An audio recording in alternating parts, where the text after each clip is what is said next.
Let's call it.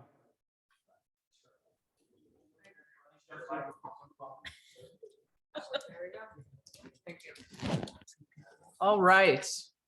Welcome to our budget work session. Thank you, department directors and staff, for joining us once again. This is a work session, so there are no public comments, and I'm not going to waste any time and turn this over so that we can get moving.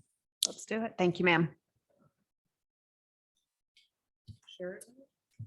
So share screen, screen two. Well, that's coming up. I'll go ahead and dive in. And I am also going to be brief, Mayor, so we can get to the heart of the conversations. I do, again, want to thank our directors, their respective teams, for the hard work they've done on budget. We had an extremely late night last council meeting, which I know it was late for council as well, but I think we got done around midnight-ish. But the presentations that the department directors did were incredibly thoughtful. They have, again, put a lot of work into this, as well as with the reductions that they have made and sharing what those challenges are, as well as our opportunities. It's not all bad news. Each of the departments are doing some remarkable work. So I'd like to thank them. I'd also like to thank Eric Peterson, just in advance of what we're going to see this evening. There's a remarkable amount of work that's went into the presentation, and we hope that will help council as you all make some very difficult decisions in FY23.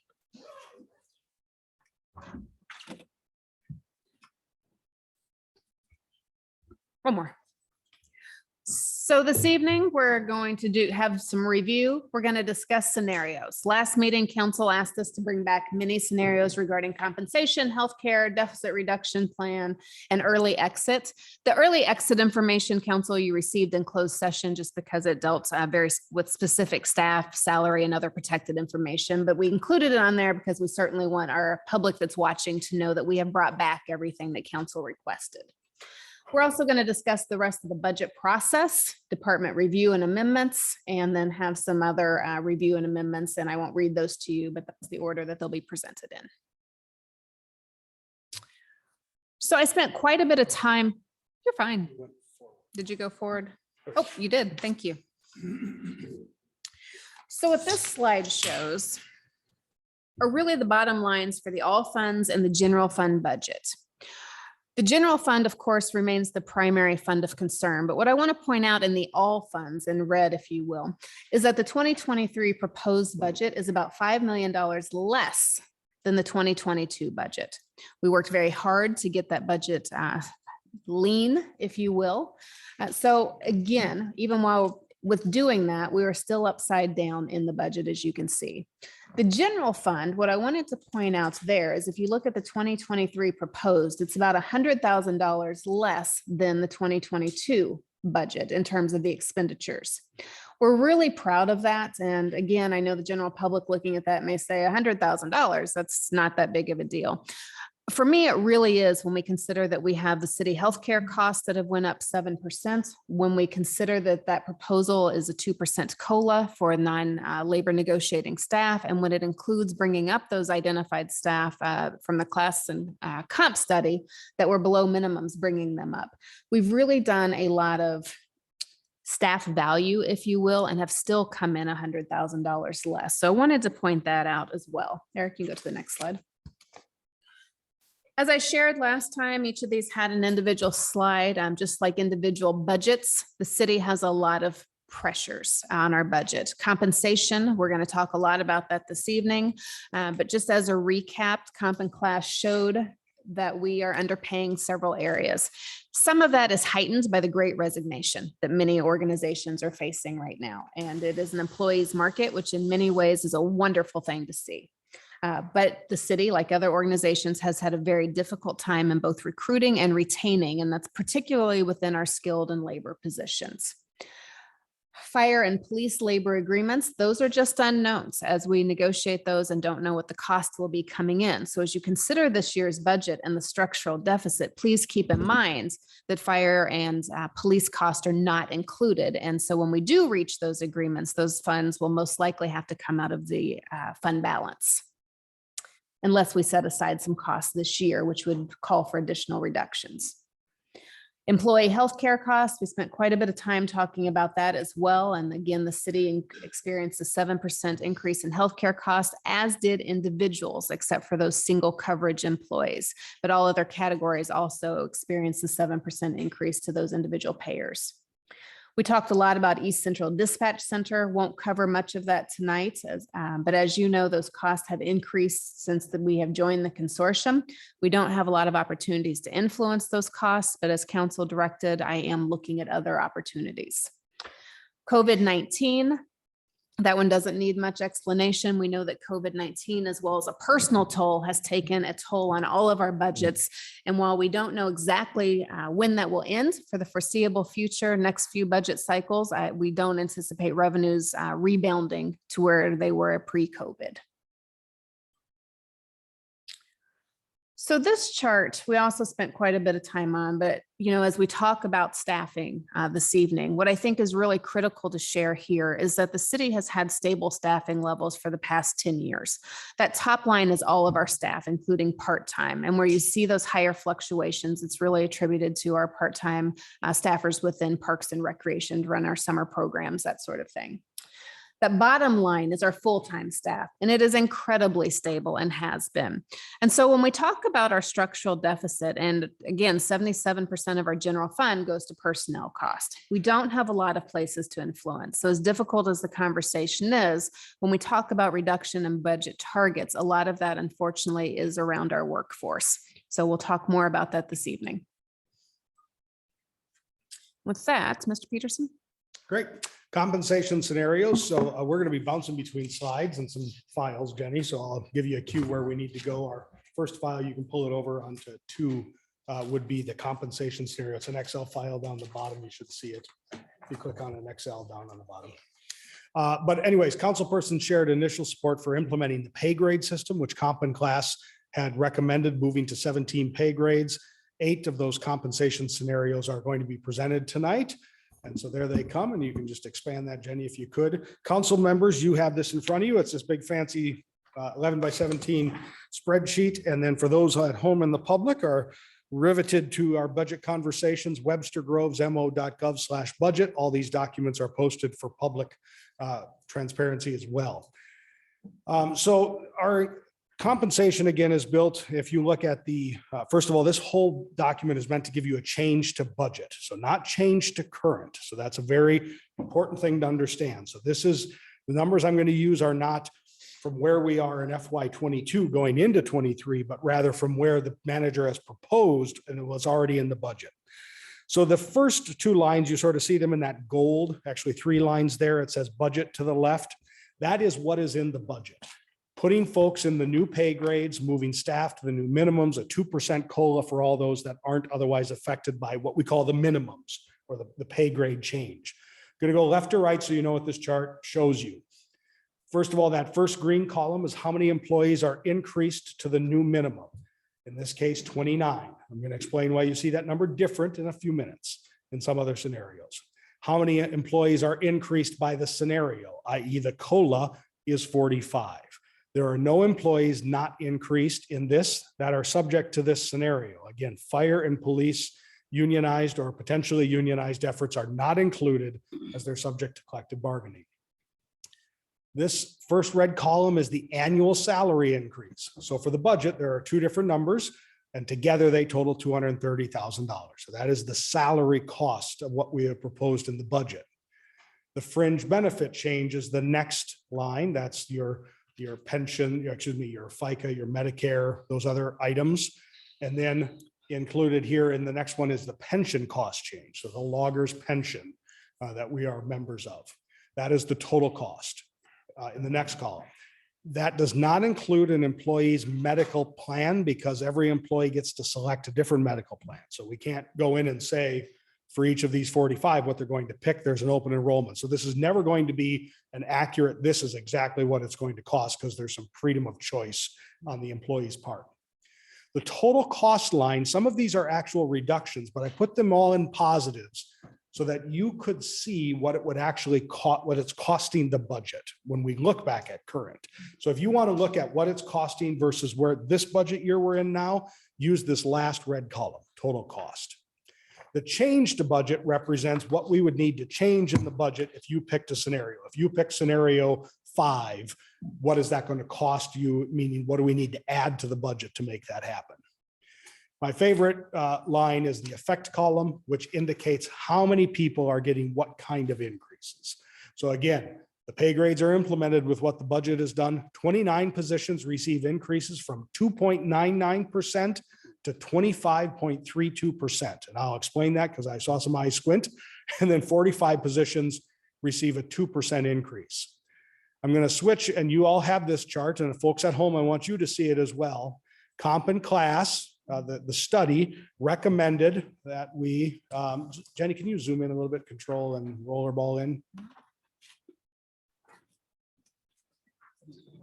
Control rollerball, or you? I did the control plus. Zoom that way.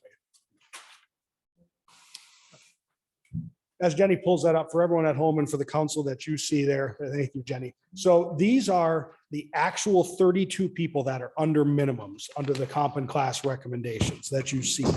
So as you can see, some folks, there's a staff member in J here that has a 0.94% increase to get into the minimum of their grade. So why does this number change, the 32 to 29, sometimes 27?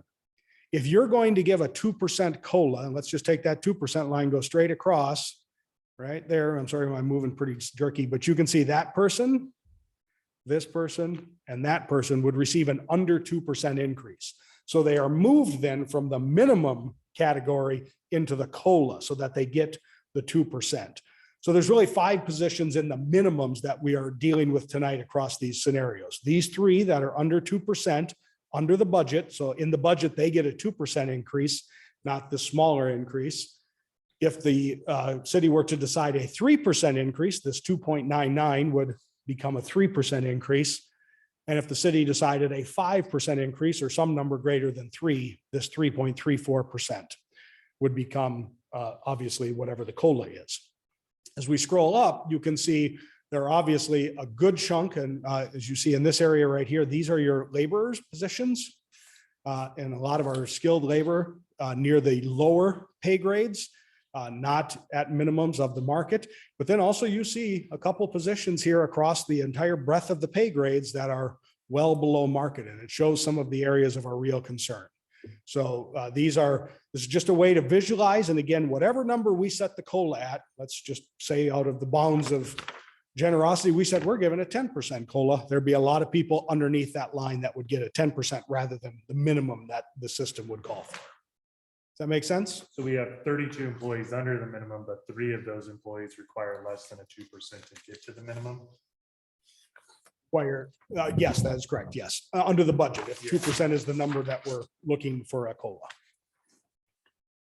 So as we look at scenarios, that's why you're going to see this number here, staff going to minimums changing as we look at these scenarios.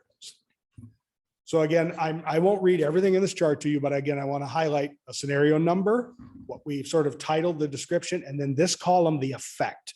How many people, what grades are getting what kind of increases?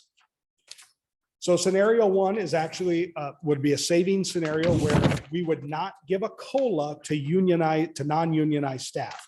So that means what the budget has, the minimums would happen, but we wouldn't give a COLA. The 2% would go away. If you look across, 32 people would get the minimum, 42 people would not get an increase. That would save the budget $82,000. Okay, so 32 people would get a raise in this budget. Scenario 2, no COLA for the higher paid grades of the unionized staff. And this is a good spot for me to pivot and give you the next page, which is the grades and positions, which you all have as well. It's pay grade implementation. You've seen these before from the compensation and classification recommendation. It's this big page with the blue headers on it. These are the positions of the city in their 17 pay grades. This has been approved by the personnel board. They did meet. And so under our rules and under the charter, they have to approve a compensation plan before it can be approved by you. So that has gone to them and they have approved this. And so this is prepared now should the budget be enacted to be ready to go for this year. So we picked grades J through Z in terms of an equity argument because grade J starts at $54,000. Looking at our median income, looking at, sort of standards of poverty and such like that, that was our median spot in our salary ranges to select who's in the upper ranges and who's in the lower. We could further divide that down if we wanted to make equity scenarios, but we felt we'd just give you a high and a low. So what that means in grade for scenario 2 is that everything in the budget stays the same except grades J through Z. So the upper end people would not get a COLA. So that's a potential equity savings, if you wish, $56,000. The fundamental theory, obviously, those who are higher paid, less impact. That's arguable, but that's, many people have done this in past in other governments. Scenarios 3 and 4 are direct scenarios you did ask for, just an increased COLA amount overall. So instead of a 2% COLA, if we gave a 3% COLA to the staff, that would again be 28 moving to minimums, 46 would get the COLA. Because it's really only a change of 1% from the budget, the cost to the budget is $41,000. Okay. Scenario 4 is the 5% COLA. Again, slight change, 27 to minimums. That would cost the general fund $126,000 this year to do a 5% COLA. But if we give a 5% COLA, don't like a 3 or 5%, don't. I guess I'm confused by the numbers on this one because. Sure. So again, 32 employees are under the minimum. Correct. 3 of the employees require less than 2% to get to the minimum. Yeah. So if we're given a 3% COLA, wouldn't all the employees get Correct. to the minimum? If we gave a 3% COLA, there'd be 4 positions that come out of the 32. These 4 right here to get to a 3%. Okay, sorry, that makes sense. Thank you. So with a 5% the same way, there'd be 5 because this last position on this chart. I apologize. No problem. So the $126,000 cost again is in addition to what's in the budget. So that's a change to the budget for a 5% COLA. Scenario 5 and 6, these are equity again, 5% and 3% COLAs respectively for the lower paid pay grades. So the upper classes, J through Z, upper grades, J through Z would still get the 2%. The lower paid grades, D and I, would get either a 5 or a 3%. 5% for D through I would cost $37,000. 3% for D through I would cost $10,800. So we tried to give you some equity scenarios there as well, if that is a concern of the councils.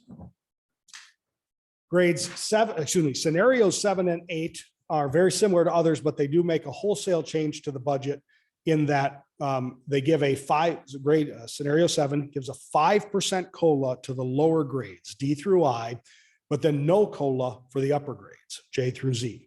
So that would ultimately save you $18,000 over the budget. So the lower grades would be paid more, upper grades would have a no increase.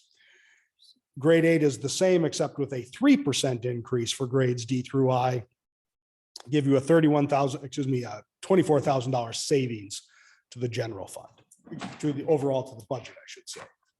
Eric, Yep. where would, I understand that they're unionized, where would a firefighter, what grade would a firefighter, first year firefighter fall under? And the only reason I ask that is because if we're going to give 5% COLA to all non-unionized staff, certainly the firefighters in collective bargaining will ask for a 5%. And so I just question at what level are they considered for purposes of budgeting? They are not comprehended in the budget at all. So there is. No, I understand that, but from a theoretical standpoint, If you were to plug them into Yeah. the scale, where would you plug them into? Where pay they grade? are. Yeah, Eric. so Yeah. yeah, Where are they at on in there? comp and class, there would likely be somewhere between L and M. There'd probably be what we call an L2 or a different grade added for those collective. so Right now, they are, Higher right now, a pay beginning firefighters right around Okay. L.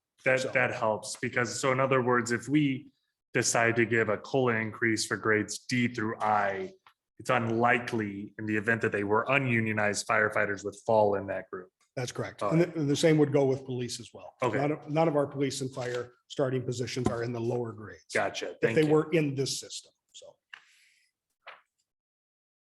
So I then want to scroll down and you see this on the bottom of your pages. We did split this out because as was noted, some staff do exist in other funds than the general fund. So we have about $2 million worth of staff costs that are paid between the park improvement fund, the street improvement fund, and then some in the sewer lateral and stormwater funds. So if you pick a scenario, let's just say scenario 7 was what we wanted to do with the budget. This would actually show you we're going to save 18,000 in the budget on this line, but 16.5 of that is going to be to the general fund, and then there's savings across the other budgets. So that kind of gives you a sense of how much impact you're actually having with the scenario. If you want to look at a cost increase, if you look at 4, which is the 5% COLA, 126,000 overall, but it's 116, close to 117, well, 116 to the general fund. So just wanted to give you what all that information means. So do you want to present through what you have, or do you want us to take a minute and discuss this particular? Because this, is a fundamental. Thank you. Chart So to I what we I have. meant to do that in my housekeeping as I opened and I forgot. It would be really helpful if we could take some of these discussions piece by piece. So if Good. you all would Okay. not mind, it's certainly a council decision, but if we could get your feedback on this and as you're noodling over it, we wanted to give all of these options and I'm sure you all recall because it was just last week, but it was a long night. Council, some members said, well, let's look at, we have to look at no COLA. Some wanted to look at increased COLA. Also knowing that healthcare increased 7%, there were, several concerns about the 2% kind of wiping it out. So that is the reason why there are so many various scenarios, and happy to walk through some of the rationale behind those. There's no perfect scenario. We really wanted to give council a range to consider. So it seems to me that we have at least 3 choices to make. 1 being, do we separate upper and lower grades? 2 being COLA or no COLA? And then 3, if COLA, yes, then how much? Can I just go ahead and say, I don't really like separating grades. And I don't know, like, as an employee, how that would feel too awesome, like, given especially the closeness of some of those workers to one another. I personally, it's not something I would really be in favor of. I'd like to see us take a unified. Okay, so let's start with that question then. Other comments? Normally, Sarah, I completely hear what you're saying. I do. But in my mind, this year of all years, just because of the dramatic increase in inflation and CPI, I would be okay with doing, for instance, scenario number 5 here. And giving a larger COLA increase for the lower income or lower salaried workers, because inflation is hurting them more than an employee with a higher salary. And so when I think about equity, that's where my mind goes, at least this year. So then number 5, just so I understand, we'd implement the new pay grades, 2% COLA for people outside of D through I, and then Number 5 5% D simply- through I. So again, everyone gets a 2%. That's in grades J through Z. New minimums are implemented. Grades D through I would get a 5% COLA under that scenario. I'm sorry, say that again. I'm looking at. Scenario 5, Mhm. the budget already has people going to minimums. So there you can see the 30 people would go to new minimums under scenario number 5. Okay, 21 people in grades D through I would receive a 5% increase. Okay, they get 5%.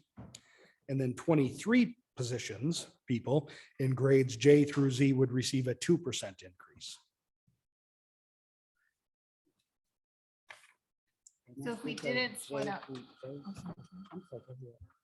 if we didn't split out the upper and the lower grades, the difference is like, and we wanted to do 5% for some or all people, that would be 4 and 5 scenarios. And there's a big difference between if we wanted to include those upper ranges, it's another $90,000 to do. So I guess that's part of the decision, is if we do split it out, maybe we can do more for some, but if we want to keep them all the same, maybe we do less for all.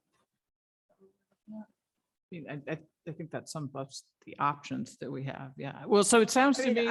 I was gonna Please go ahead. say line 3 for, kind of gives everybody a little bit more of a bump. It's kind of happy medium. Everyone gets a 3% COLA. as opposed to some getting 2 and some getting 5, and it's only a $4,000 difference. 41. From, you mean Oh, from from number scenario 5. five? Oh, yeah, Right. yeah. Sorry. From 3 to Yes. 5 is $4,000. Sorry. Now I'm with you. So 3,500 even or less. But so that seems like that's a better benefit for all if we did something like that. Beyond the gold lines. So we do understand, I want to make sure I understand that 20 of these positions, I'm looking at item number 3 with 3% COLA. Some of them receive an increase from 3.34% up to 25.32%. Mm-hmm. Do you think Those are about the how ones far that out get of to range them. they must be to have to get a raise that big? And to be, Right. how long have they worked below? I don't know, like I have some personal experience there, like it takes some, like percentage is not always the Is it, thing, right? It's amount of. Dr. Peoples, is that you would give them a 25% raise, or would you cap that technically at 20 or something? For those people brought up to Thinking of the minimums, minimums. Yeah, they would receive that. If you can go back to the the. full, okay, so So, you're not yeah, gonna so like. the point of the minimums is they're gonna have to receive this if we adopt the pay grades that were Right. recommended. Okay, So they're going to get that win lose draw regardless of what COLA. we right, receive. correct. They are. And again, with percentages, I think getting to what Councilperson Richardson was saying is, while some of the percentages look large, not all the dollar amounts are necessarily large. Mhm. And in some cases they are. I mean, some people are getting healthy raises, which is what we want to see, because to your point, they have worked below the market or salary range for a very long time. Could you, I don't want to put you on the spot, but I am, could you give an example? Just pick any of what that dollar amount might actually equate to, roughly? Yeah, so I believe if we look here at these positions here, which are a lot of our labor positions, we're looking at roughly annual salary of about $400 to $4,500. So increase, yeah. Said 4 to 40. 4,000 to 4,500, somewhere in that range. I'm trying to remember, just in salary. So obviously there would be a little higher cost to us in terms of fringe. So Thank So you. in scenario number 3, so 28 positions receive the increases up to 25%, which brings them to the minimum in the area.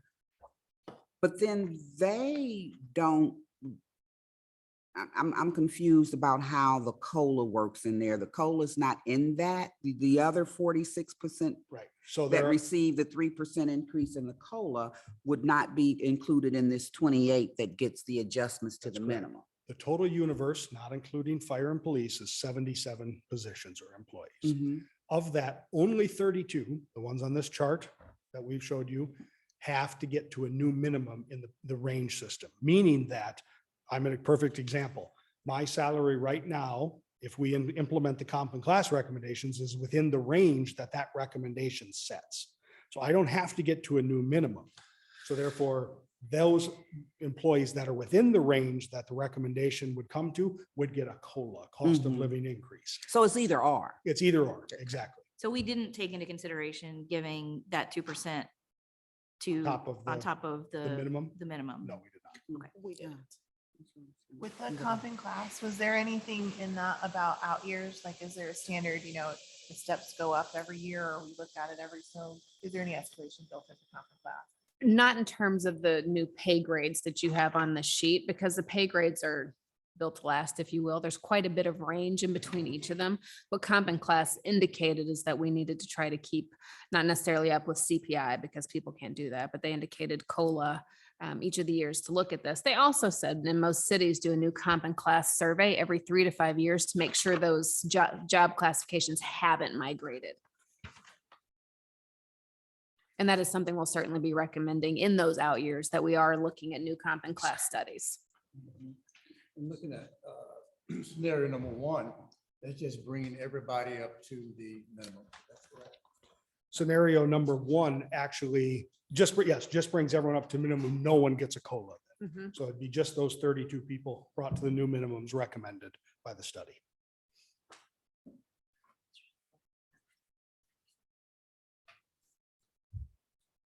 Well, I think this illustrates a lot of work in a lot of different scenarios, and there's a lot of variables in place here, which has really been helpful in arriving at where you are. So I know where I am with it. Would you like to share where you are? I mean, I think we're to the point where we all need to share where we are. I mean, And I that's think I'm where where we, you are too, so. I would say we either go with as proposed in the budget by Dr. Peoples, or we go with line 3. Do what's proposed by Dr. Peter. Or line 3, you said? Yes, Okay. So 2% or 3%. correct. I would agree with that. Emerson, I wasn't sure whether you were That, this one. directing Pam or you were making your own 2%. Well, I comment. want to make sure that it's 2% or 3%, I guess. Yeah. It is 2% or 3%. Well, we're at least narrowing the range. So how about we continue to narrow the range and then maybe we can get to a number. Do you have a preference yourself? Me? I was actually I asking. can't tell who you're looking at. I was, sorry, I was asking Emerson. Sorry, I know, that's fine. sorry. I got to get in the habit of, I was asking keep council. focused on where we are in the budget, Mhm. and every change we make is gonna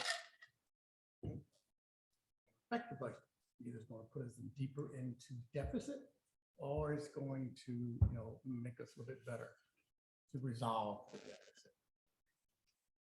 So, as far as I'm concerned, and I guess my personal, I like to bring those third positions up to the range, and the other part positions not increased, So that would be number 1 on this. number one.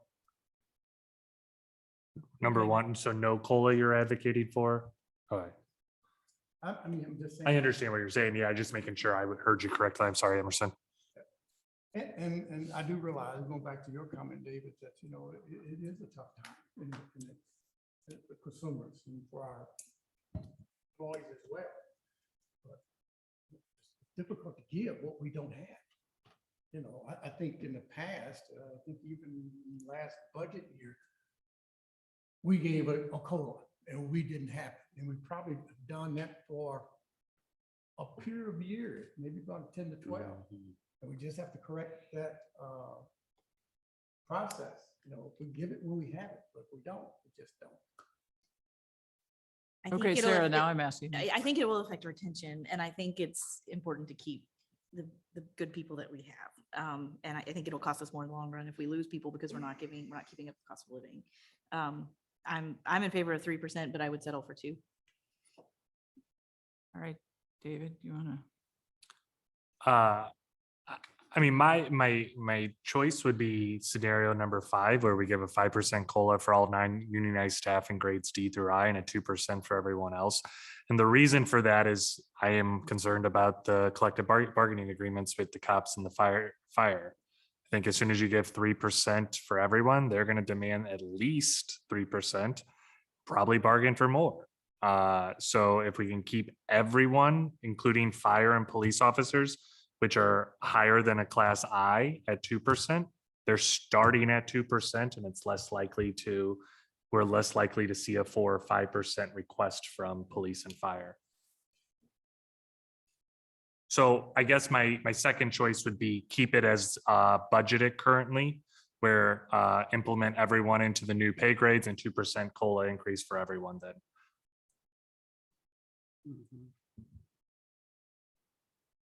Karen, Emily, either of you want to weigh in here at this point? Well, I mean, I definitely want to see everybody brought up to the minimum wage. And I would like to see a 2% COLA. I mean, I get that what we did last year and all of that, I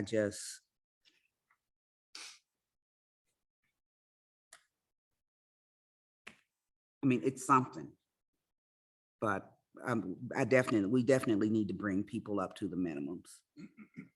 So that suggests you're either at the as budgeted, as proposed, the yellow up there. Is there another, is that, am I reading you correctly, your comments? So is the proposed, the up here, the 2%? Okay, so here we Yeah. go, the 2% COLA and then the 29 move to new minimums is where I am. Okay. Emily? So I'm kind of where Sarah is. I like the idea of doing number 3 for everybody, would settle for as budgeted. I think if we don't do anything, it's gonna catch up to us. If we're gonna review the comp and class every 3 to 5 years, these things are gonna go up and we're gonna have to bring more people up to the minimum. So I think it's good to do now for retention. But I also think just looking ahead, I think it's gonna catch up with us if we don't do anything. Okay, I will just state my position too, right? Because I get to do that now. Which is, you wish you could do a whole lot more than this. But I just want everybody to keep in mind, at some point, we do have to get to that number. What are we comfortable with in terms of our overall deficit for this year? What kind of goals are we setting for the next couple of years? So I think I would prefer to stay put in that we are doing something for employees and fixing the pay grades. But, I'm not sure that we have the money to do much else. Or if we do a 3%, then we're going to have to find another $41,000 somewhere. And where are we going to find that? Probably that means a position. Mhm. And so that's kind of the trade-off as I see it. And remember, this cost is gonna follow us for the next, however many terms we're on the bench. you know. So Laura, to clarify though, you're saying as proposed or you're saying like line number 1? Oh, no, I'm saying as proposed. Okay. So I guess what we probably should do right now, did everybody hear everyone else kind of know where people are?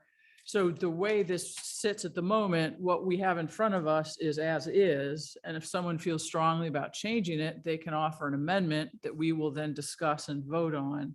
And then if it fails, then we go back to as is, because that's our baseline. Thank you. That's the word I needed.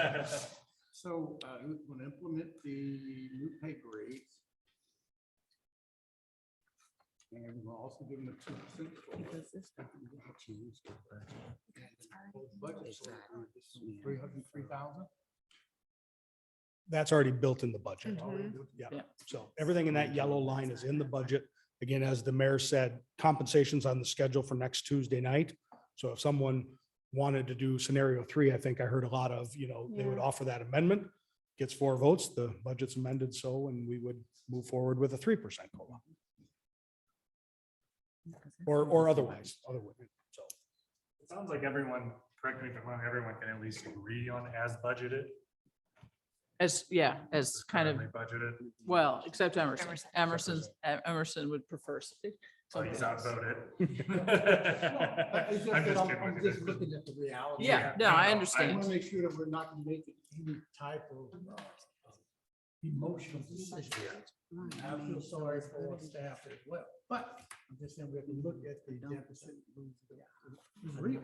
It's Well, really real. And as I believe we're going to get to, we're going to have some scenarios about reductions from this budget and what does that look like over time. And so, thinking through this after we see that, that's why not having that compensation amendment until the next meeting is probably the best thing. But I just wanted to make sure everybody understood that if you feel strongly about it, this is how we move forward. What's been proposed is where we stand right now. So do we want to make a decision on this now? It's scheduled for next Tuesday. Okay. And so we can, get the rest of the information tonight, I think. And then if someone would like to offer an amendment, then we can do that then. I'm taking notes, Councilman Smith and the rest of the council. So towards the end, as we do a wrap up, when we hit those budget targets and those discussions and some of the other things, if I feel like there's unanswered things, I'm going to bring those back to you this evening. Good. And try to get some additional clarification, as we know we will have amendments at some point for next budget meeting. And we will, as you think about that this week, be sharing a tool that you can use so that you can sort of identify if you support option 5, scenario 5, you can plug that in and see what that does to the future year's deficits and spending. How So many years you went out?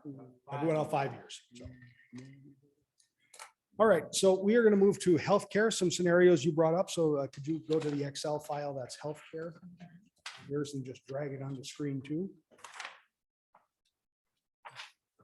So healthcare scenarios and members of the council, you have this in the packet on the back page. For those in the public, you see it on the screen. Also webstergrowsmo.gov/budget. This is posted. The budget, the city manager has proposed, I'll walk through this chart, but just to give you a recap on the single coverage healthcare, a $50 per pay period contribution from the employee. Current policy is that single coverage employee healthcare is fully paid by the city. So 100% by the city. I'll be fully transparent. I am a single coverage employee. I pay nothing for my healthcare. The taxpayers of Webster Groves cover all my healthcare. So the proposal is to have me and the 62 others like me pay $50 per pay period. We turn that into $100 per month. For those that know anything about pay periods, they'll say, you have 26 pay periods. How does this work? 2 pay periods of the year never have employee contributions taken out there. They're a 5th week paycheck that comes and such. So you don't see those deductions on those 2. So as we look at this chart, we saw this last week. Again, this is presented as change to budget. I want to concentrate and watch my mouse online or here on these last 2 lines, single proposed and single scenario. So again, 62, those are our non-unionized staff that would be that have elected at this time to have single coverage. Again, this number changes. So these numbers are a snapshot in time. Tomorrow, I may decide I want family coverage, during open enrollment. So the 62 proposed, this line shows again that the city would pay 85% of the cost. An employee over the course of a year would pay $1,200 in contribution. The budget was written because it needed to be locked in for printing to not include any of the employee contribution. So what's in the budget is actually a higher number than we would need from the city manager's proposal or the scenario. So if the proposal was adopted, the budget would be saving $74,000. You can see that impact of changes here in this chart below, much like the last one. What would the general fund be saved and other places? The scenario we were asked is what about half of that? So very simple math. An employee would pay $600, which is about 4%.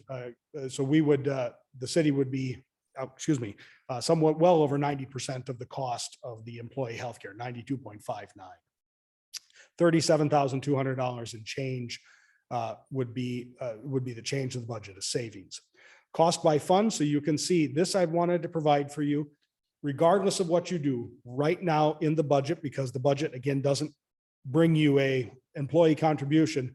We pay a total of $1.508 million for employee health care across all the plans. So that's the cost of the fund. So again, as we talked about last week, the long-term cost pressures of insurance, regardless of what you do in this decision, certainly ride high. That is, almost 10% of the budget of the general fund budget is clicking into healthcare costs. So a little less than that, probably about 8, but it's a big number.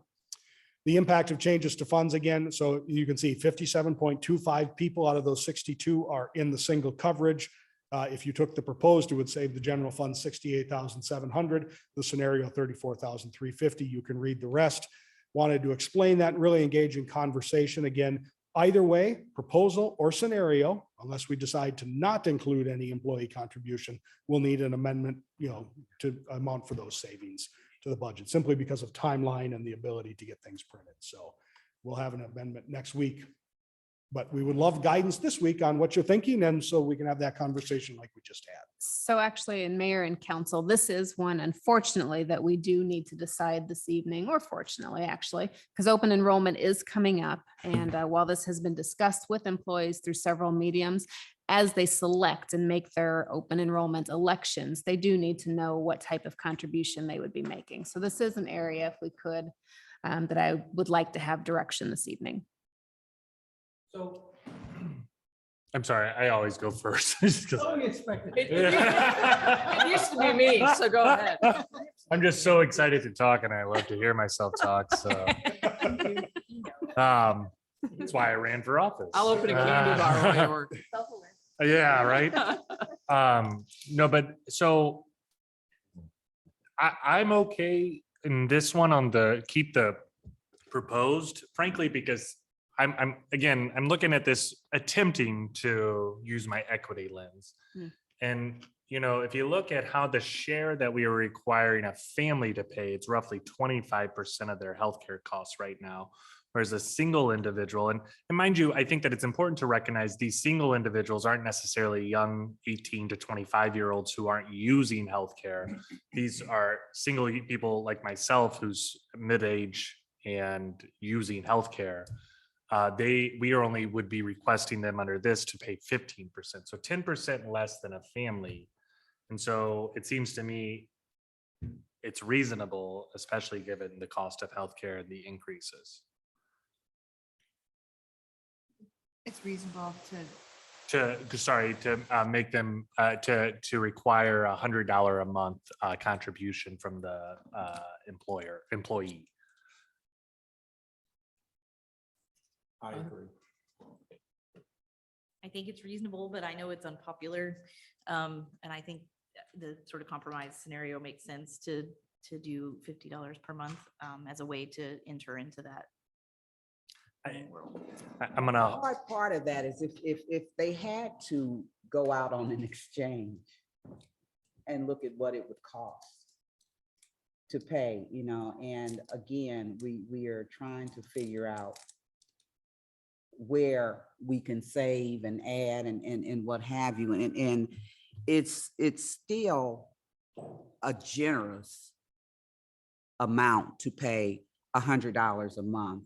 I mean, I don't know if there's a number somewhere where what the average person pays for insurance, but I'm thinking it's closer to, you know, if you have support from an employer, it's closer to $500 or $600.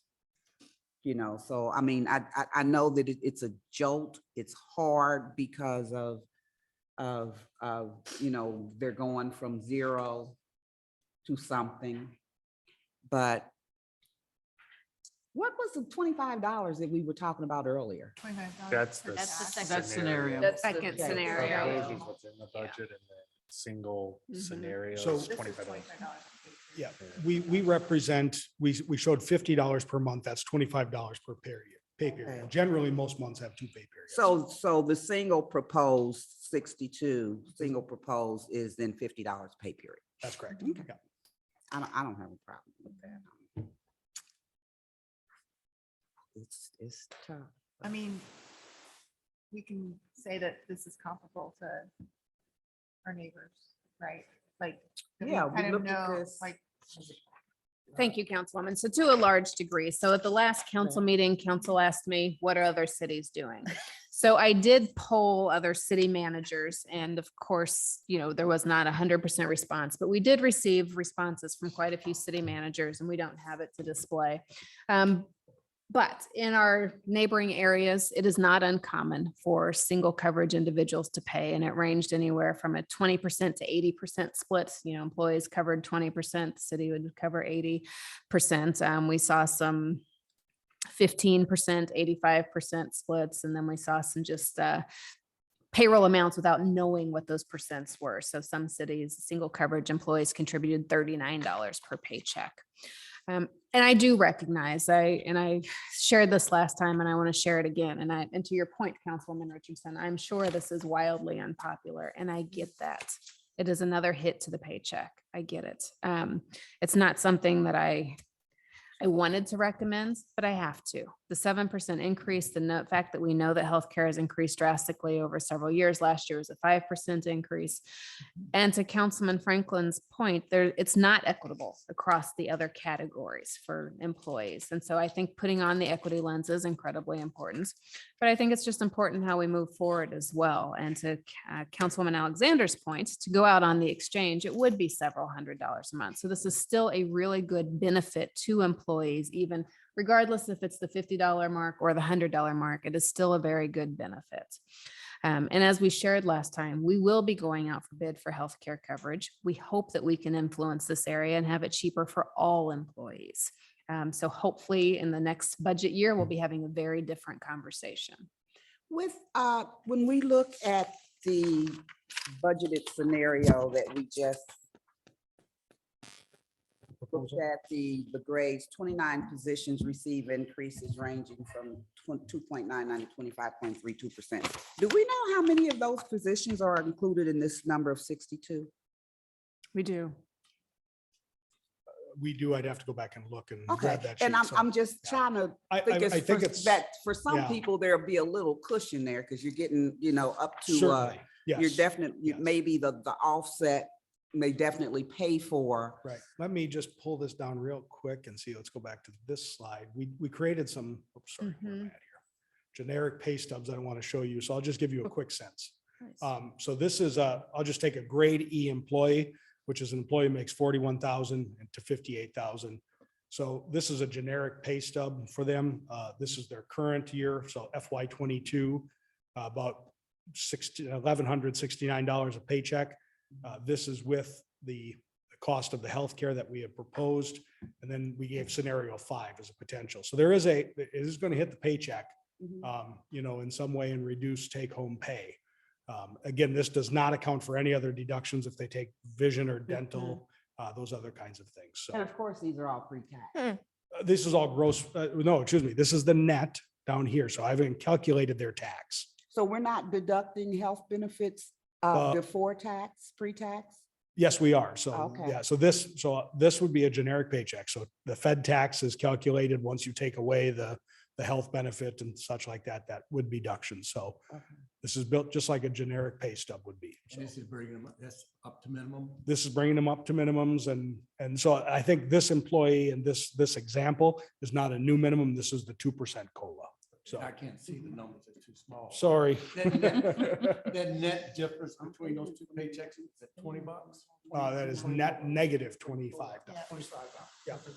Negative $25. Yeah, so we upped them 2% and then we're charging them, they're picking in for their healthcare $100 a month. And then net to them is a minus $25. Up left. to the minimum. No, this is a. This is a This 2%. is just somebody This is a got 2%. 2%. Yes, That's- yes. So that is not. No. So Eric, if you were to put in the 600 for that same paycheck. So I'm we, sorry. Jenny, can you just type 600 in for me there? And click enter. And so that person then, if you went to the scenario, instead of the proposal, would be down $2 over a paycheck, every paycheck. So basically, flat. Mhm. Not great, but not as terrible. Obviously, those who go above minimums, get to minimums and have a larger increase than 2% would have a different outcome. Okay, so Emily and Pam and I'm not sure we're clear where we are. We haven't said specifically, or maybe I didn't hear you. On the healthcare, Yeah, I'm okay with having a contribution. I like easing into it a little bit and doing the $50 a month option. I can see why we would want to do the 100, but I'm very comfortable with the 50. Same. we're tied, 3-3. No, I already said what I wanted. Yeah, she already did.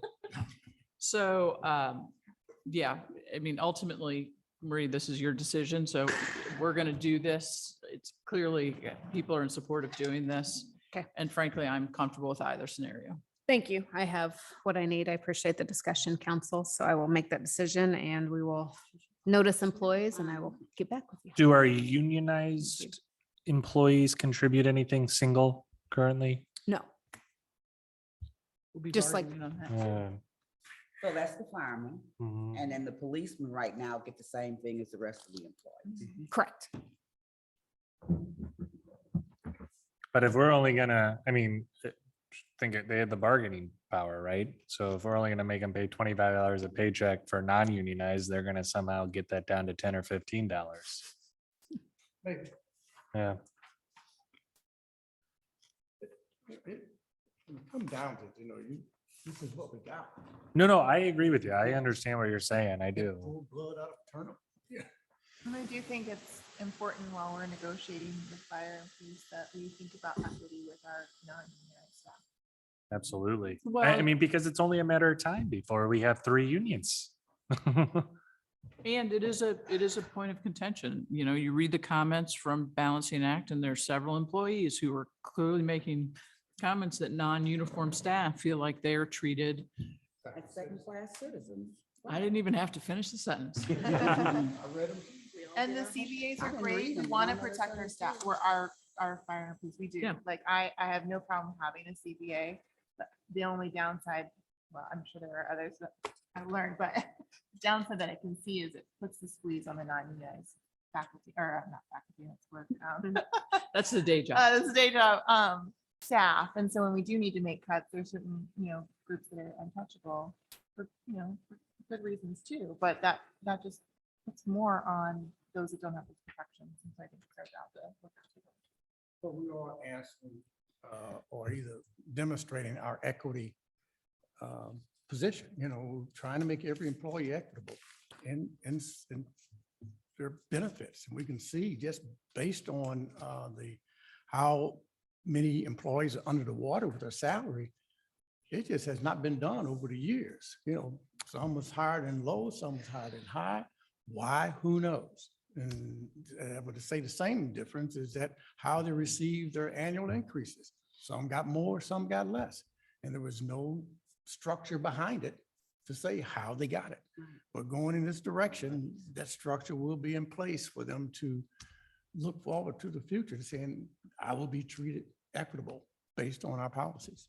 Now, will we put something in place for there to be, because I know it's not uncommon for companies to do a salary calibration every so often. I don't know, what does that look like? I mean, That really is the comp and class study. And as we, are hiring people into positions, we're certainly taking a harder look at compression and equitable. I mean, we know that right now, to a degree, people are naming their salaries as they're hired, and certainly not within city. We have to stay within the ordinance allowances, and we certainly do.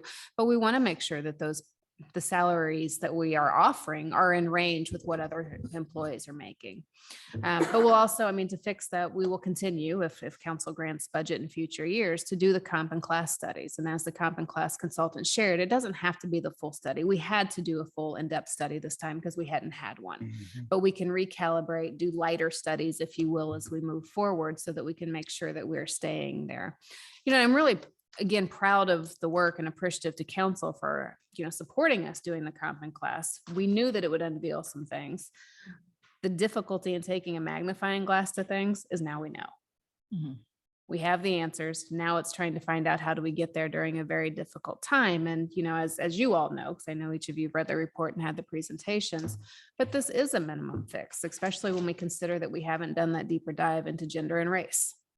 We still have more work to do. So this really is the start of it as we start looking at salaries and, eventually, and not for tonight, maybe not even this budget season, but we've got to talk about revenues. No matter what we do with staff, no matter what targets, reductions that hopefully we land on this evening or next budget meeting, our revenues are not keeping pace with what the expenditures are as a service organization. So there's more conversations to come on this.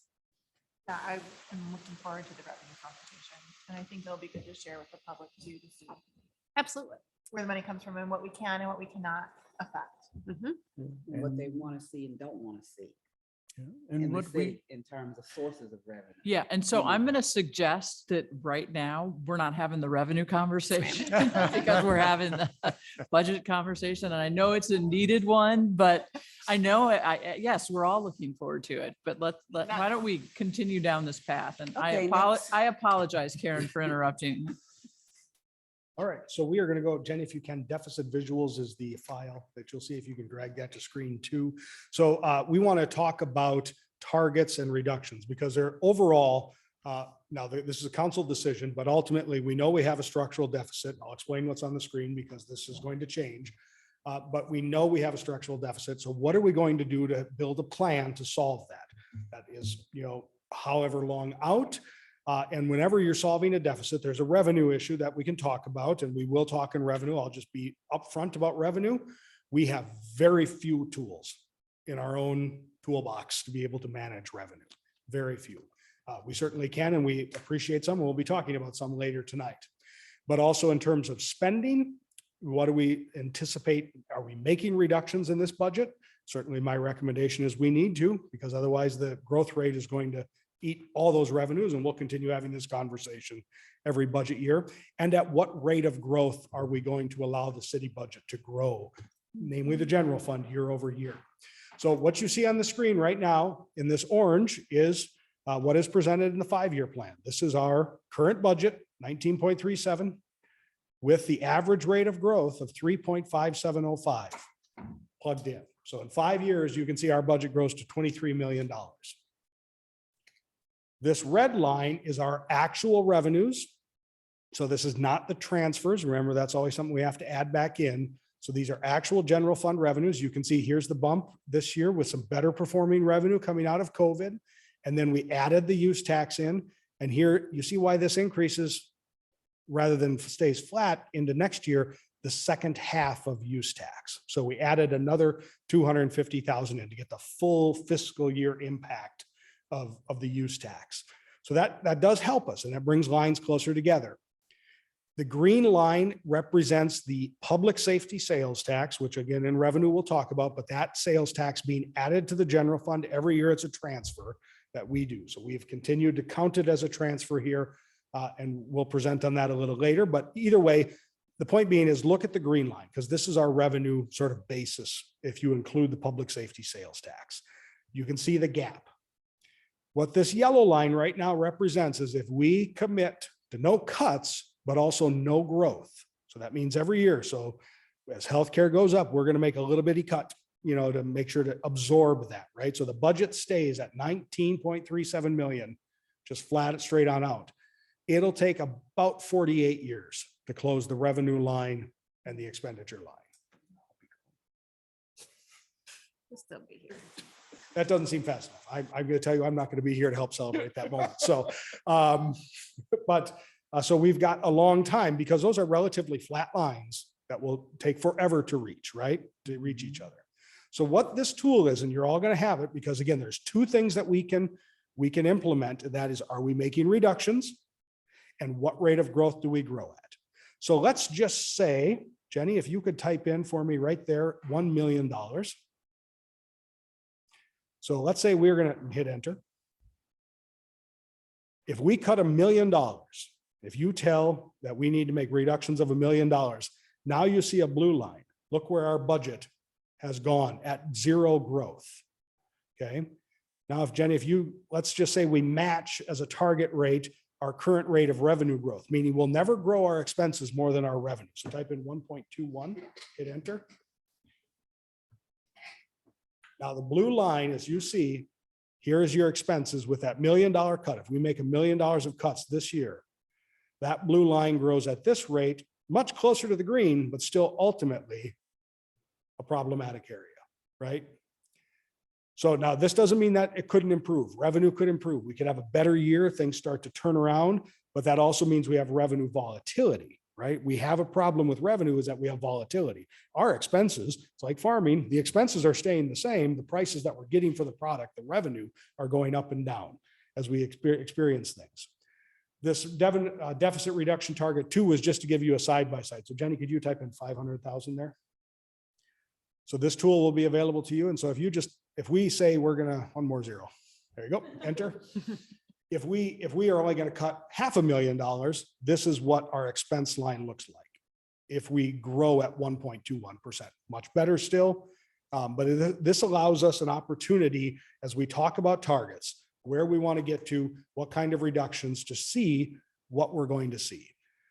I want to caveat, always these things can change. These are all estimates. This transfer line doesn't include the business district transfer. It's simply, this green line is our revenues at their average rate of growth plus the public safety sales tax. So, I mean, this is traditionally we've had at least part of one employee from, say, the park improvement tax. That's not reflected in. That's not it. No. So the $2 million of salaries that we have in other funds right now, salaries and all costs, are not in this orange line. And we're going to talk about this in revenue, if we want to truly put everything in the general fund, which we could do, and then move transfers from these other funds in to pay for it, our expenses would actually be closer to $21.3 million. Well, that would have been my question. Why do we have all those different funds? So it's a matter of, some of these things were just happened before I got here, but because they're special revenues, they obviously need to be collected and designated in certain areas. The park fund, park improvement fund, the voters approved to go for parks. So at some point, the council at that time decided to create that fund, to use it as a way of calculating and segregating that revenue just for parks. You don't have to do that. We do it with the fire sales tax. We have a 1/4% sales tax that the voters approved in November 2004, and it's in the general fund because our fire costs will always exceed the $600,000 we get on that. So we could move those funds all into general fund and just track the revenue that way. I do think with parks and capital, it's an easy way to see it. But if you wanted to really truly understand the general fund cost of people, which is where most of our costs are, we would do much more. We would move them back to the general fund and then transfer the appropriate amount, like we do with the business districts, from parks, from street improvement to represent the cost of those employees. It wouldn't have just make it an easier viewing process that you can see exactly where you are at any time. It would. We did not propose for this budget, but one of the things I've toyed with is actually removing all employees from department budgets and creating a centralized non-department department that is all staff. Right. Since So that's that our there's just, major cost anyway. that's easy for us in finance because we don't have to go try and, recreate line items for everyone. It allows us to track, and we could still do some tracking, that you like to see, fire department overtime. And it's not that they're not going to get paid, it just. Right. It's a matter of how we track it in our budget. I think the only key with these other funds to point out is we always need to be sure that the funds are being used for the purposes that the voters intended for. So parks is not, park improvement has to be capital. It just has to be about parks. Mhm. Capital improvement has to be for capital improvements. Debt service has to be for debt service. So even if it's all commingled in the general fund, as long as we can prove that the color of that money coming in was spent on what it was meant to be going out, that's what the auditors will be looking at. So the challenge of using those transfers to pay for staff is not that it's not appropriate to do so. It's that when we do so, there are other needs, say in the park, that cannot be funded. That's correct. Okay. So, and the park fund, we have enjoyed a healthy fund balance. We have used it conservatively in my estimation. Certainly, as we've encountered these general fund problems, there's a little more draw on that, but it's still not drawing it down in any way that we should all light our hair on fire and, worry about the park fund. But at some point, if we just continue to draw salaries out of it, there will come a point do we intend to do improvements with this, right? Same with the street improvement fund. How much goes into actually improving the streets versus paying people to work? And then we get to that fundamental choice. Are we here just to employ people, or do we actually have to have things for them to do when we're employing them? So. Thank you. So are you saying that right now, where we have those separate funds set up, we're primarily using those for payroll for those areas? Not primarily. So I think the park fund is probably equally split between park improvements and also some park staff that were taken out of the general fund and now paid out of the park fund. Completely appropriate to do, but the point being is it's helped improve our general fund deficit by moving those to other funds. Certainly can do that. The business districts, if you look at those, there's actually a park staff in the general fund that does work for the business districts. And instead of moving the employee to all the business district funds, we pull the funds out of the business districts and deposit them in the general fund. So it's either 6 of one, half dozen the other in terms of how we account for it.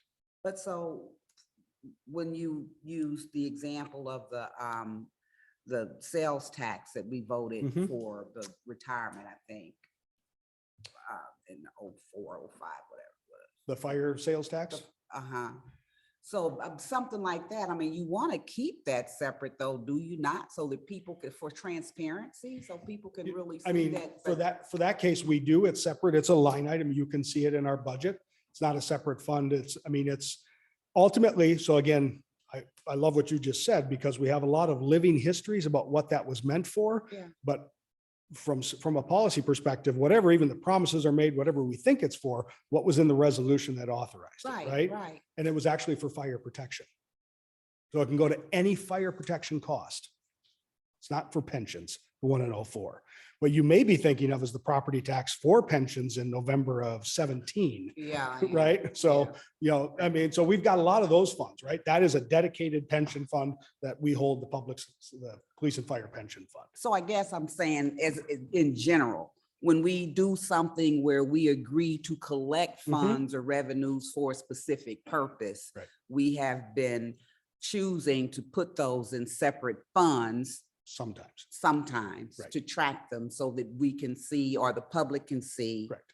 what's coming into that, and if we're doing with it what we said we were gonna do. Right.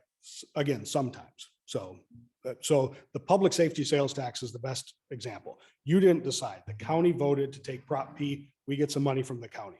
We created a separate fund. It funds police and public safety. That's what the county says, right? That we have to spend it on. We have that in a separate fund. But again, we have our sales tax for fire protection, which is the fire sales tax, which just comes in and dumps right in the general fund. So it's not a matter of there is a right way.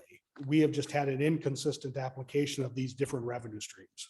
And ultimately, they're all general fund expenses because we almost all of us until recently have had all of our costs in the general fund for people. So we're really transferring. We transfer money between the public safety sales tax fund and the general fund every year, over $1 million. So. It appears to me at least that the reason for the separate funds is the idea of at least transparency, right? Like you give the perception, but in reality, like some of this is actually could be leading us to either over employing or not employing in the right positions because we aren't tracking as an entire city. So none of the revenues that we get that are dedicated in that regard, public safety sales tax, fire sales tax, none of them have ever risen to reach our actual expense, right? They're all add-ons to help those industries. And so we have always, just like CARES, right? We didn't have to go through a special tracking on CARES because we put the CARES money in and it easily covered the fire payroll. Yeah. Not even half of the fire payroll for that time. So, the point being is we can move things to the general fund without a need of causing a concern about misusing that money because there's more than enough expenses from the general fund to justify the use of that money within the general fund. But for the sake of argument, Yeah. if we moved Prop P into the general fund, it still appears as a single revenue line. So we know how much is coming in. So Yes. that we're absolutely sure Yep. that we're never going to spend it on anything That's but correct. public safety. That is correct. Okay. Yeah. So I didn't mean to get us into a revenue conversation about transfers. The ultimate goal of this tool, which you'll have, but I think really the conversation here is about, we're going to have a need for reductions. We know that we're going to have. No one wants to sit up here and talk about, which person gets laid off, if we're going to lay off, or what are we going to cut, or are we going to get rid of, this program or that program. The reality is we need to achieve a strategic plan towards that. But we do need an understanding of, for this budget year, are we reducing something out of this budget? You can adopt this budget and say to us also, cut $500,000 more, cut $1 million more. And we'll bring back plans to pull that money out and hold that 19.37 to 18.37. But then also the point of the rate of growth conversation is our budgets are just built on, while we are technically a zero-based budgeting, this year's FY24 will be wholly fresh. We all know we look back at the year before, right? So what rate of growth is acceptable? Because if we continue to grow as the market grows, we're way outpacing revenue. But also it doesn't force us to make any reduction to meet that target. So that's the two questions we are posing us. Are there reduction targets for this budget? And as we look ahead to 24, the budget, that expenditure growth, what are we supposed to limit it to? Because we can help do that. That doesn't necessarily mean there has to be all that reduction, because if we have better than expected revenue, that helps close that delta, right? So I don't, Dr. Peoples wants to add anything, but those are really the 2 points of this tool. You'll have it, but again, what's the number we're trying to reach? What's the rate of growth? But the key is to decrease those expenditures. And if we have to end up at the end of the year with more revenue, then that can be rediscussed. Exactly. Well, and I guess this is more for the public because we all know this, but none of us expect to get to balance this year, right? So this is just reinforcing that this is a multi-year process and you calibrate as you learn more from year to year. We would, go ahead.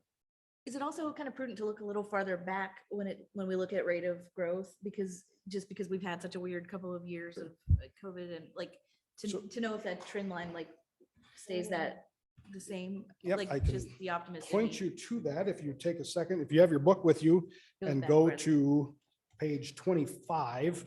For those at home, this is on the 5-year plan chart, but you will see the rate of growth on page 25. So this chart not quite the same, it's the same chart, but it'll show you the past 5 years of that rate of growth. And you'll actually see the volatility of revenue, right? Like we just barely have a steady revenue stream going ahead 5 years. But if you look, even before COVID, between FY 18 and 19, our revenues fell by about $250,000. So we've got a volatility in revenue despite the pandemic, right? But our growth rate, is essentially growing, throughout, even through COVID, because we decided to keep things whole, which is great. So our past history is there. Also, if you go to our 5-year plan page, you can see the actual numbers. So you don't have to take my word for it on the chart. You can see the numbers on every expenditure we've made. That's that double whammy email that Steve sent initially. So I mean, obviously, this has not only been a few years in the making; it's been longer. But I think that it really came to light during that time that email was drafted. So There a best practice or recommendation for how many years we want to take before we get our lines to match, before we're out of the structural deficit? That's a great question. Thank you, Councilperson Hickson Shepherd. Considering we have the structural deficit and quite frankly, that it's been looming for so long, this really gets back again to council philosophy and then also considering our reserves, what our fund balance policy is going to be, how many reserve, what is that magic number of reserves that we keep? And we certainly have some recommendations. And again, for people listening, and I know council knows this, we do have healthy reserves. Our reserves are in a good place. But if we want to maintain those, then we also have to get back to this. So can't directly answer in terms of what is that best practice, because we're in an interesting situation, knowing that our revenues do have that volatility. We don't expect them to increase much more. And that we've also, in many ways, put ourselves in a situation now. So how do we get out of it and how do we do it in a really meaningful way? And I think we can. I think there's many ways we can do. I keep looking at the chart though, because that really gets to what are those targets and what is council comfortable with? Do we want to aim for closing that structural deficit within the next 5 years, 10 years? Where is it that we want to be? And I know tonight was not the night for the revenue conversation, but are there future potential for other revenue sources, which is a longer conversation? I'll just tell you my gut says 3. Your gut says what? My gut says 3 years. that's how long we should have until That we should try to bring those back. And we ultimately know that in April of 24, if you are all so inspired, we're going to ask the voters for a pool no tax increase, for the aquatic center and such. I think this ultimately goes to having a plan. So even if we're not in surplus by that point, having a credible argument to talk to voters and such about this is our plan. Yeah. Right. And it's not way out there. It's here. And I hate to say this to elected officials, but it's here and it's accountable. Like we're all still on the dais, if we reach this plan or not. Right. And I think in that plan, we do have to have a conversation about revenue because those are some really steep hills to climb on just reductions alone. How do we bend the revenue stream? And that may be another conversation with the voters as well. Well, and I think I know we're not getting into revenue, but does that potential bond issue, can we use that to our advantage to help close this deficit? The pool bond? Yeah. I mean, because Yeah. one of the things that that I talked about last time was the idea that we didn't look at Firehouse 1 when looking at the Firehouse 2 bond. And if we could have done that collectively, we might have been able to solve those problems with the bond. So I wonder if can the pool bond and this structural deficit, can they be pooled together for no pun well, intended? I don't think so. No, I mean, you're ending up, so this is a philosophy about the bond issue in the election, right? So if you're going for a no tax increase, you're going to go for a bond obligation, Yeah. set of proposition, to do much like we did with the Firehouse 2. However big you make that, if you want to go for a tax increase, it's still going to be obligated to a certain set of uses, right? The general fund is really going to be talking about what kind of government do we want in Webster Groves? What do we want that Webster Groves government to do? And how much are we willing to pay for it, right? That is you pull that a separate conversation from capital, somewhat anecdotally and rhetorically related, but this is ultimately that conversation with community about if we like streets that are well maintained and always done, and we want to have staff to do that, if we want this level of fire and and police protection, if we are committed to those service levels, how do we pay for that? So you're effectively saying, you're gonna, just try to summarize and make it more clear. We're almost gonna, I mean, the potential for doing what Shrewsbury just did, which is increase property taxes, cannot be taken off the table at this point. I don't think it can be taken off the table. I would say that given that we only get 9 cents on the dollar for property taxes, is that we need to look at all those revenue options. There may be, I hate to try to ever convince the legislature of anything, but are there other sales tax opportunities? That's a much more advantageous potential for us, than trying to increase property taxes potentially. And what are those uses then, right? I mean, it's always hard to tell folks, we just want more money for regular government, right? Because that's another argument that's tough. And so this gets back to my plan, right? We have to have credibility coming into that conversation. Yeah. That we are trying to balance this issue. Well, it's having a plan and demonstrated you've implemented at least part of that plan. Mhm. It'll be interesting to see whatever the plan is, what this first year looks like.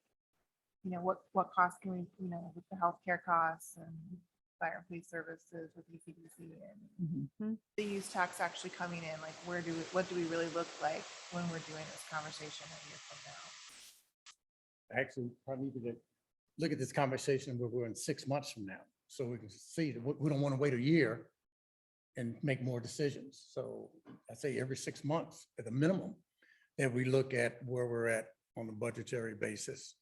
Just We look see. at it quarterly, right? We will certainly do our quarterly reviews and include this. I think, the fundamental thing that, and I'll just use $1 billion as a number here. That's a huge, I get it. That it takes a lot for me to swallow the idea of $1 million coming out of this budget.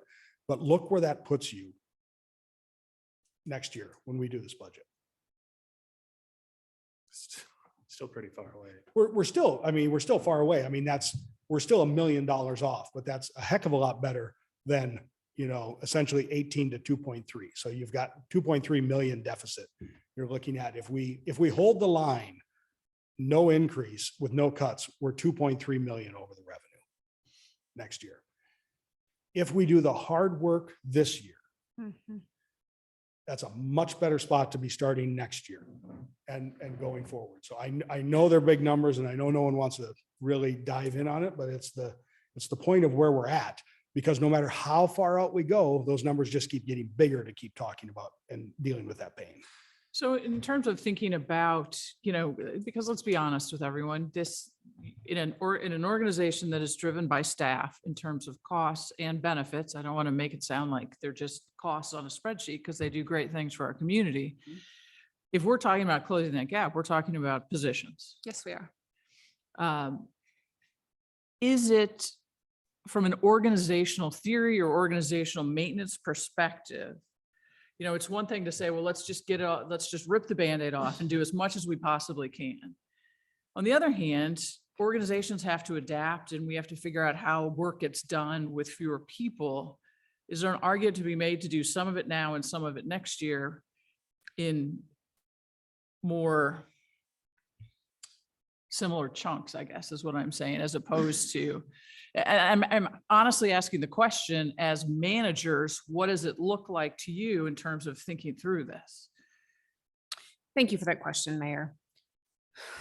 Organizations do need time to adapt. And I mean, let's be candid. It's been a tough year for staff, for community, for council.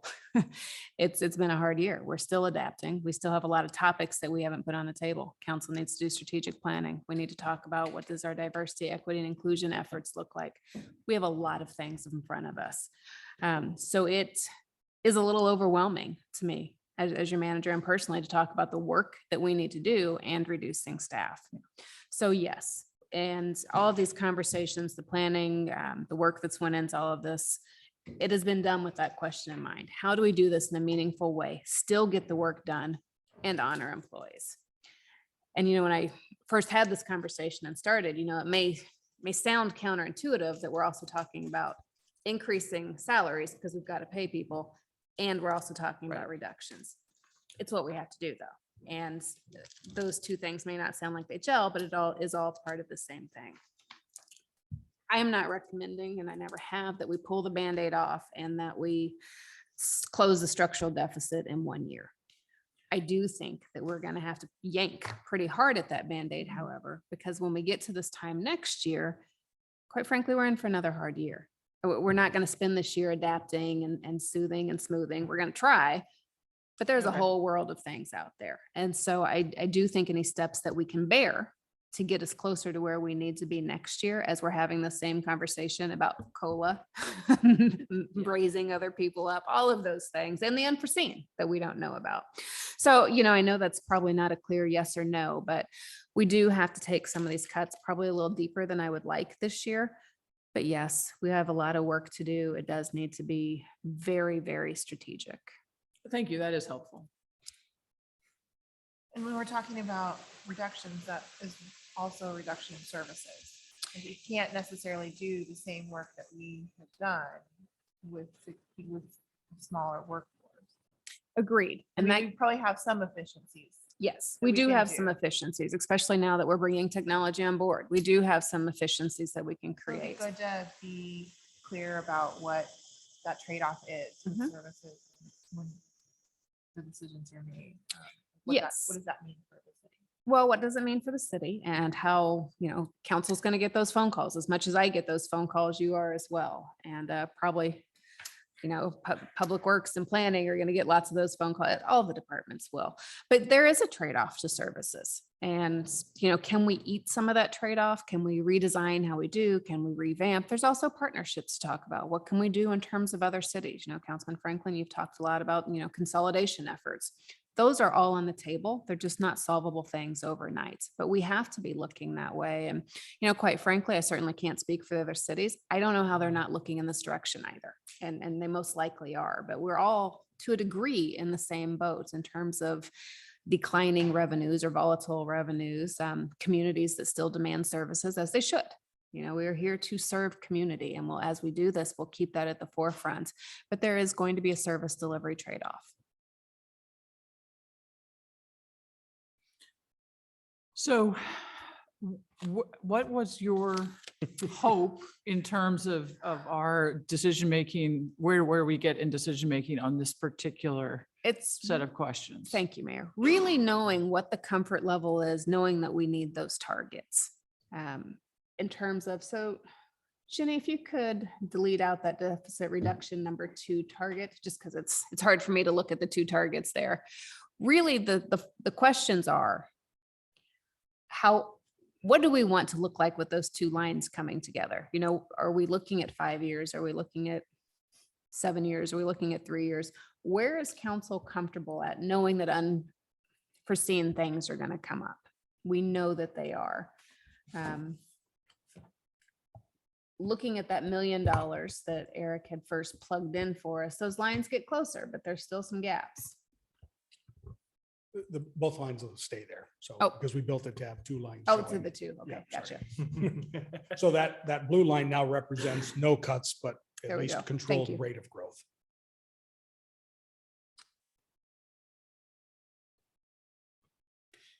My recommendation, as much as I don't like it, I think the $1 million target is a good one to hit. 500,000 is certainly more palatable. Jenny, will you put the 1 million back in there then and take the 500,000 out, please?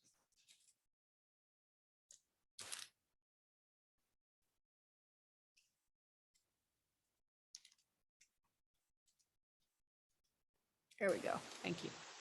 Thank you. So we're looking at the blue line right now, right? The blue line is the $1 million reduction, and then the rate of growth at 1.21, so matching revenue.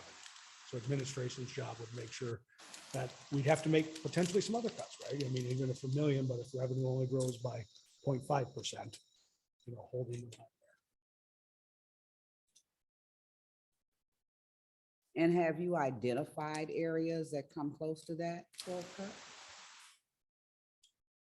I would say that we have identified potential areas. We have not scenarioed some of this out. I mean, this will take work across with the departments as well. I mean, we do. Because Dr. I know Peoples we and I did. don't know. We I'm know. sorry, I didn't mean. No, to I interrupt. think we know some potential areas, but nothing that would be firm enough to say this is what's going to happen. And there's some other areas that may decide that I don't want Mara Perry to come across and hit me here, but let's just say that, if we have to make cuts is are things that we have done because we love to do them. The Architectural Review Board. We decided to do that. We can decide not to do it. I'm not saying we're going to. I know she's probably giving me the eyes behind me. So, but that's just an easy example that pops to mind, right? 'Cause Okay, you just started a rumor in the I know. community. So let me be very clear to everyone. We are not cutting the ARB. So, but I needed an example. Yeah. And I didn't want to close Camp Weegie because I figured that would be worse. So Starting more rumors. My question was just because if that's, Oh, my gosh. if that's that? the number that that is off was the table. proposed, if that's like your starting point that you were proposing, my thought was, based upon what we've been looking at in some of the preliminary numbers that we've seen, do you feel, how close do you feel we are at obtaining that number with what's been taken into consideration? Realistically, Nah, the okay. humanistic side, the service delivery side, as your manager, we need to do $1 million. Realistically, what's going to be palatable? What can we have ready and to go July 1st and put in place that targets probably more in the $500,000 range? Knowing that as we do these budget reviews, the quarterly reviews that Councilman Smith talked about, that we may need to make some more target reductions throughout the year. Not everything has to be done July 1st. We can also take some slow and steady steps. I think at a minimum, we need to look at the 500,000. And then none of this takes into account the potential increases for fire. Correct. That to me is like the huge elephant in the room, that like, what is the point of the rest of this? Like, Yeah. Or police. Right. but it at least Well- contemplates police getting the same. Yeah, the a same portion of support. police is accounted for, but Yeah. not all. Mhm. Can you put 750K in, deficit reduction number 2 budget? This would split the baby. Right. Mhm.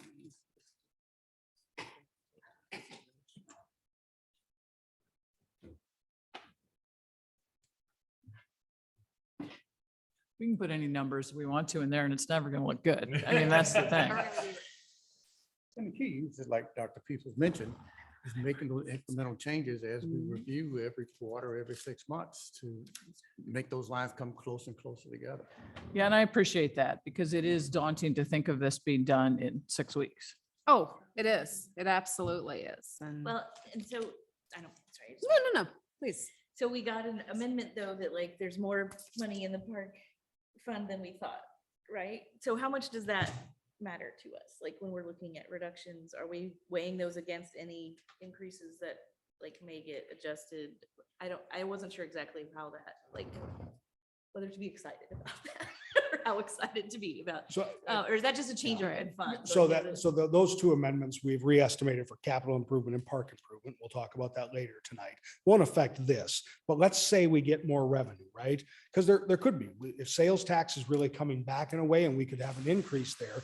In reality, what we would do is what we're seeking is direction so we can bring you a resolution. That is the policy of the council that we try to achieve a reduction target of 750,000 and worded in such a way that would be inclusive of the delta between the two. So increased revenue helps, bring that back, right? So that does help that reduction number. Now, council can say, no, it's a hard 750,000, right? And that's what it's going to be. But again, this is the plan, right? Showing that this is going forward, what this council expects as a matter of policy and how we hold to the plan and the regular uptake. Sales tax is coming back very strong. I think you see that in this budget. It's coming back stronger than we expected. We keep re-estimating. We just haven't seen it come in a material way to re-estimate the beginning estimate. So we are hopeful, but I also bring up that utility taxes have not. And I put utility taxes in, if you want to talk about revenue, at a very consistent flat level, but I am not guaranteed that they are going to perform at that level moving forward. So I think we need to figure out some consensus on what our reduction target is. So because, you all need time to work on this. So far, we've had 3 numbers that have been in the scenario, 500,000, 750,000, and $1 million. Discussion? It feels arbitrary without knowing like how, like what Yeah. that, like, what that is, how many. I guess it's the number that you want to say that we like administration to come back and show us what reduction, $750,000. If I may, Mayor, Please. I understand the desire to want to get into the weeds of that. These are people we're talking about. And as we talk about those reductions, so what I can share with the 500,000, spent a lot of time looking at where we'd perhaps have some redundancy in services. I've looked at, what are other cities doing? How are they staffed? Of course, we have some unique things about us, but to some degree, local government's local government. So how can we do things differently? Where are we perhaps overstaffed? What, as Mr. Peterson got to, what services do we do just because we've done them? What really doesn't perhaps add a value other than it's something that we've always done. So we've spent a lot of time looking at those things. We can get to that $500,000 target with a pretty solid plan in terms of that, because that's really where we started at and looking at that. To bring back, the different scenarios, Councilman Smith, I understand what you're saying in doing that, but when we start doing that, we start talking about service levels and what that would look like. We're then identifying staff, and that is unfair to do to them in a public meeting. And so what I would just, ask you to please trust in me as we do these targets. And I know that council has to have some informed decision-making as well, but there's a little give and take in how we make this as respectful of the process as we can for individuals. So I'd be happy to talk about that more in terms of those targets. Well, and but- just to reinforce the point here that, your job, at least as I see it, is not to look at the people so much as to look at the organization and how these positions fit into the organization and fit into our ability to provide services. Because again, I remind myself constantly, we actually work for the residents. As much as we love and respect our staff, we don't work for our staff. This is a hard reality. That's absolutely true. And we do care about the people, but it is not person-centered. It is position Yeah. specific. And how can the city services be carried out? So again, we'll share whatever information needed, but having those targets and just to perhaps take a little pressure away from the conversation, which of course is very weighty in itself, I would recommend the $500,000 target and that we review it quarterly, and that I will bring back continual comments, recommendations as we see what other revenues are going to do, perhaps as we see what use tax is going to do, perhaps we know more about partnering with other cities and opportunities that come up. The year is going to be fluid. And so what I will share with you is that we are going to have to make other decisions throughout the year, but going into FY23, if we at least had a $500,000 target, that starts us down a correction path. If I may. Please. Dr. Peoples, can I ask a question of the directors?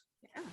So, over the past year, there's been this undercurrent that the morale in this organization is low, and that there's this theory that the numbers that are being presented are fake, or there's mismanagement somewhere. And so my question to you is, what can we as council members do to assist you in this organization if we go forward with such a major reduction? What can we do? What can we present to you to help your employees, to help you do your job for the citizens of Webster Groves? You don't have to answer that tonight, but I mean that sincerely, because I recognize the difficulty that it must be for you as bosses to have to either say, hey, this individual is no longer with us, or that we're cutting this program in X, Y, or Z.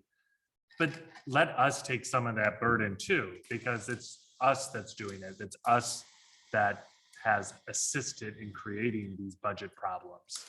And so we should be helping you figure out how to continue with high level of service and making sure that our employees are satisfied. And so frankly, what I'm trying to say is we're in this together, and I hope that you will lean on us just as much as we lean on you guys in figuring out how to make this organization better, especially with what we're asking you to do over these next couple of years. I don't mean to be flippant in response to what is a very heartfelt and true statement, but I think that means that you can all give David's phone number out. Or mine, actually, give him mine too. It's just,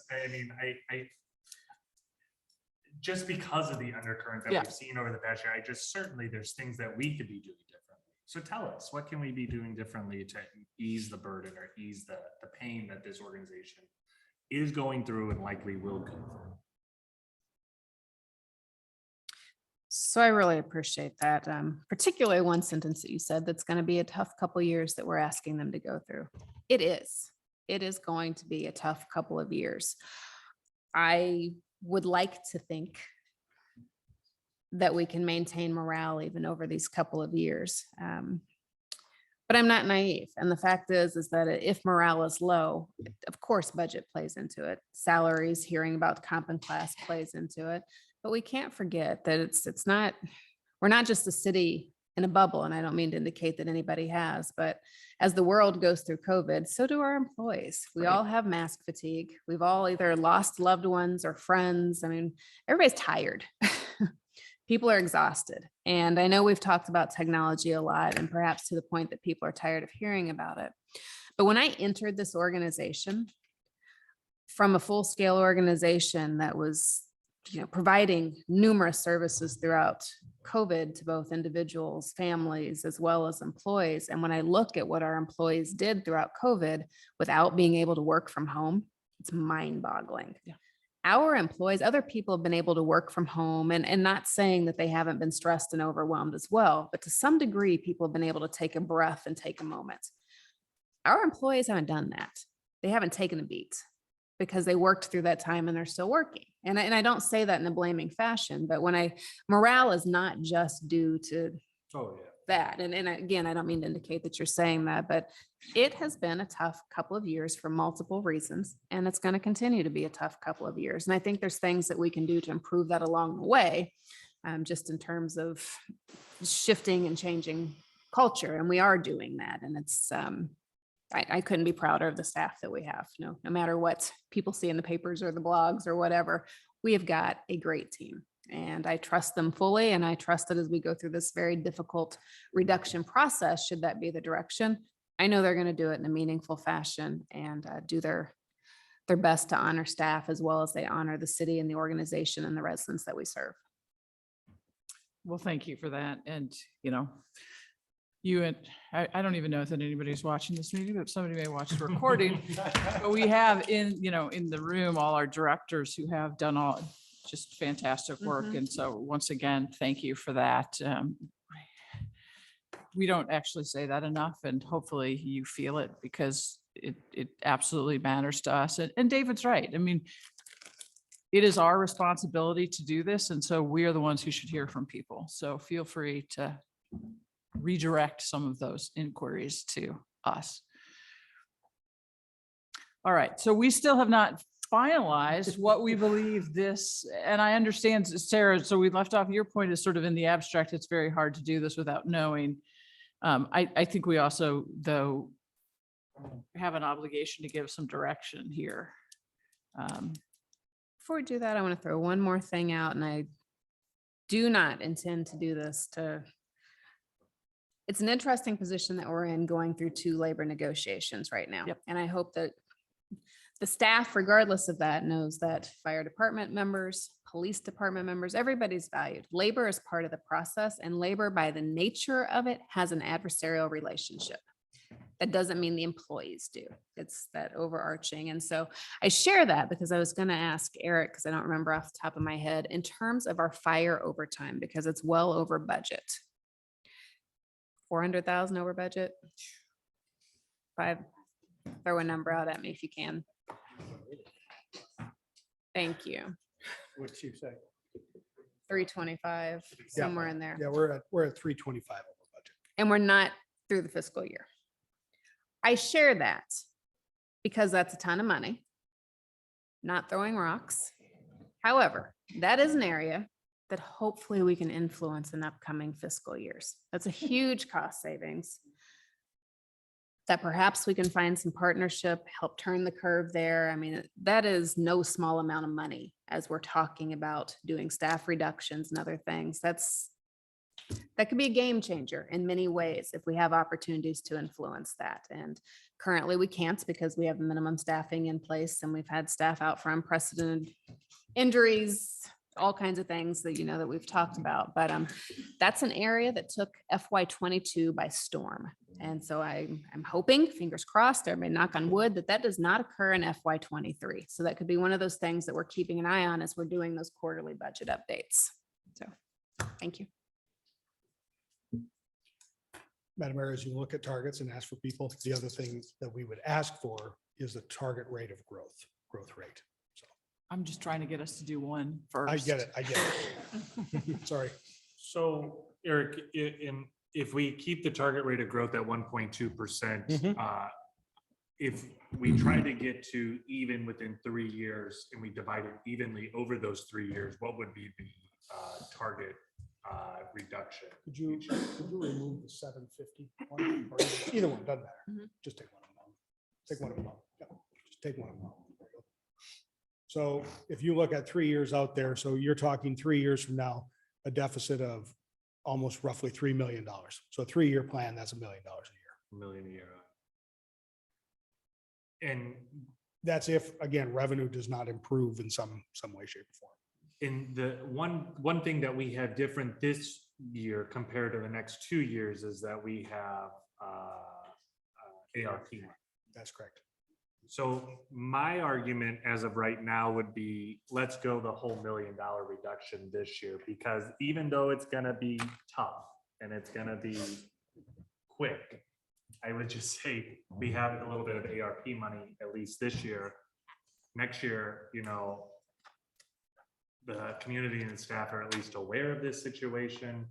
They see it, but at least this year there's some, I don't know, buoy. I don't understand the connection between the ARP money. Well, I guess what I'm trying to say is that, we have additional funds that are not allocated right now because of the ARP money.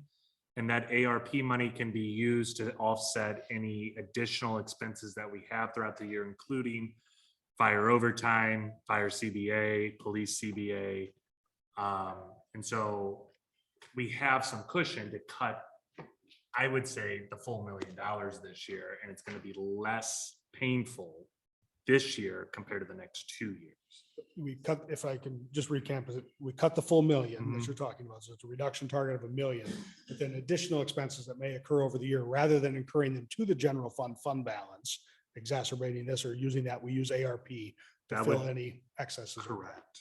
That would be my, And how does that go in line with what the citizens have indicated they would like to see those funds spent on? a vast majority did say, Balancing the budget. Balancing the budget. So, I mean, obviously. Well, as there's one of several. Yeah, Right. that's what I mean. Yeah. Exactly. But, so I mean, yeah, I'm not advocating that we spend all of the ARP money, but at least we have that cushion available in the event that we do have additional expenses, which it's clear to me that we're gonna have additional expenses because of the CBAs and also anything else. So if you look and just take the blue line, even if you cut $1 million, let's just say we get to $1 million reduction halfway through the year, that line is going to spike up at, just using generalized terms. We add those other costs, even if they're paid for by ARP, they're going to cause future year because they're base building. So you're going to have that line bend back up. But it is essentially you're using ARP to smooth out the unexpected this year, not affecting the fund balance is what really that scenario points out. Other thoughts on a number? Or the growth, or the growth rate? I don't have a way to make an educated estimate on the growth rate, other than, So What's the your growth base? rate can be, a target growth rate can be whatever you wish this is the growth rate of our expenses? of the Like expenses, how much right? we're gonna allow them to go up? Right. So year over year. So that's not individualized healthcare. That's the bottom line of the budget. Does it grow at the same, what I would say is that the same rate of revenue ultimately is It sustainable. has to, I mean, because otherwise our lines are gonna touch again and then they're gonna diverge immediately. Exactly. So I think it has to be the rate of revenue or less, and it's already 1-something%. So less is, The 1.2 is our current. rate. yeah, Is so that going correct? less than that is Yeah. like nothing, basically, so. I mean, that is an option, is zero flat. You make cuts and you don't allow any growth so that we essentially say, so let's say we make $1 million a cut, but we have no growth. That means the budget we have to bring you next year, if we include any COLAs and all that, we then have to make some more reductions to keep that bottom line number at 0%. Well, plus even more because we only got a third of the way there.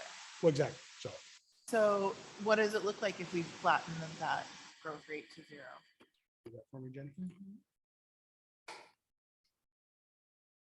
So that blue line, as you can see, That was more sizable than I thought it would be at 1%. now the theory there, if you make $1 million and have a 0 growth rate target, if we do have a couple good revenue years, you could have solved it in a year or two. Right? I mean, that's the point of the revenue estimates, is that we generally are overperforming if we have some good years. But that's, again, we haven't had inflation since 1981 like this, so. I mean, I think there are so many unknowns and moving targets in the next year that I would be comfortable with 500. And then seeing how things go quarterly and seeing how things go with the different negotiations and RFPs for healthcare and all of that. And then go from there. Is that tied to the 0% growth rate, or is that, I don't have strong feelings about the 0%. okay, I would be more comfortable with 500,000 if we do a 0% growth. I think if we go higher for cuts, I think it's gonna be harder to maintain. Yeah, like 500 would be okay at 0, but 1 million wouldn't be okay at 0.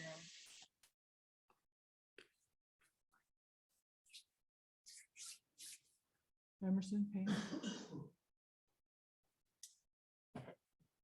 Or Or Karen? 500,000 reduction and using the quarterly reports to make any adjustments as needed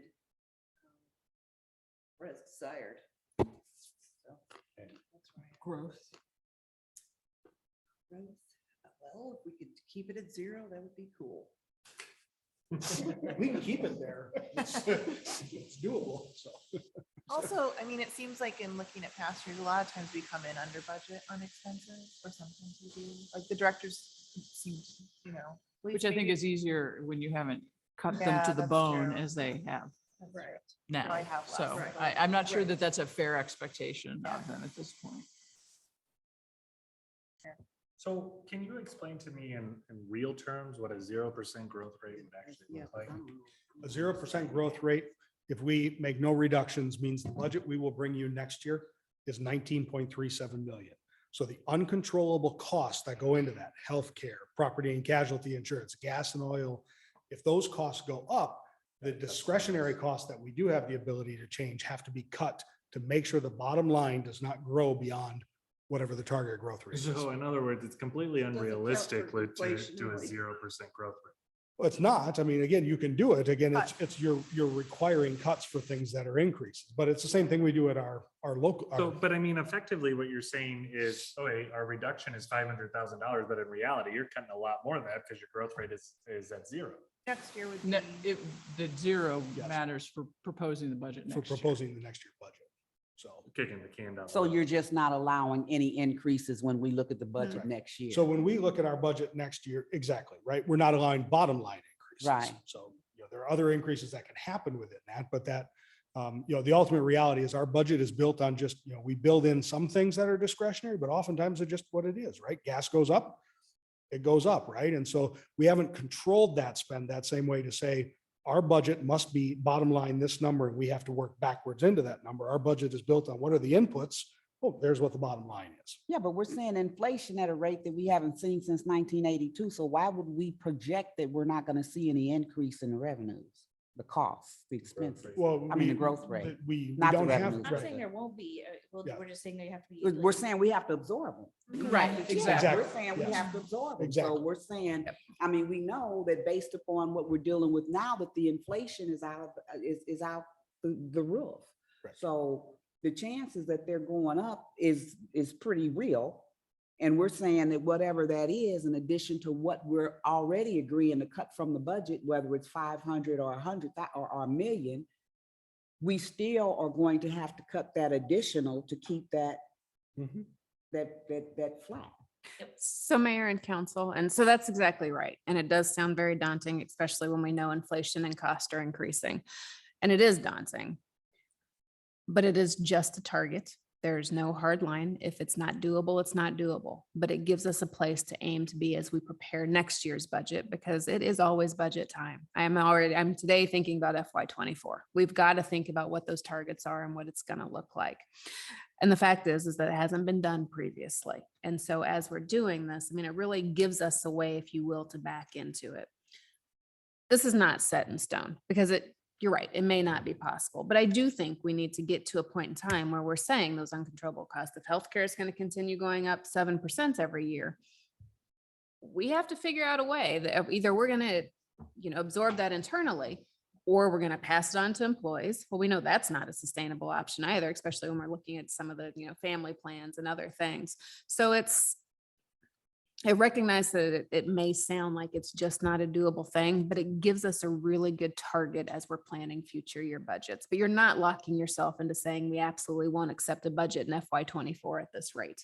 Everything is flexible, but it helps us put together that plan, because if we don't have a plan, we're going to be having the same conversation.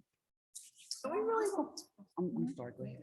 I was gonna say, then I'm more comfortable with the idea of 500 and a quarterly review, because this is a place at zero growth rate where we know that we're gonna have to absorb those costs to maintain that. So, and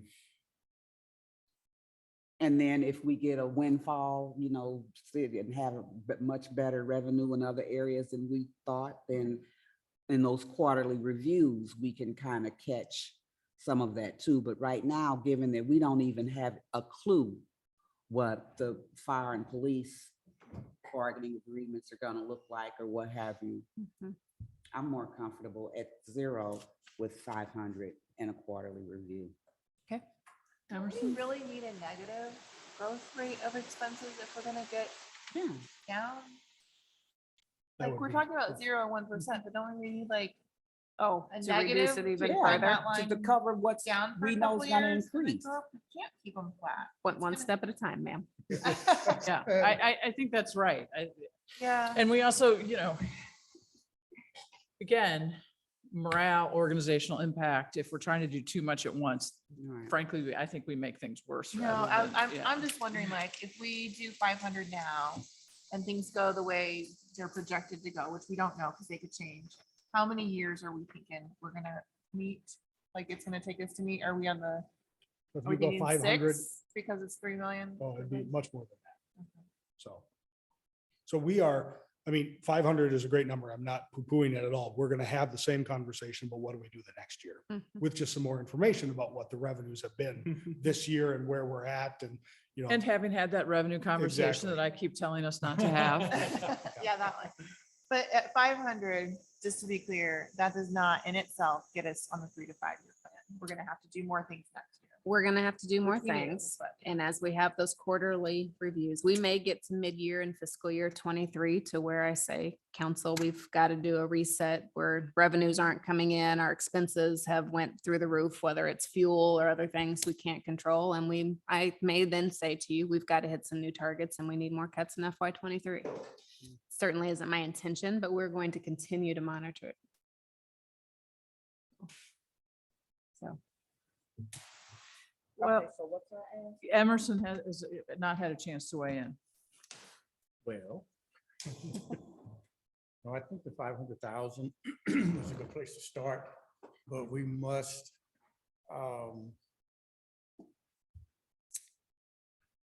be willing to make those additional cuts throughout the year.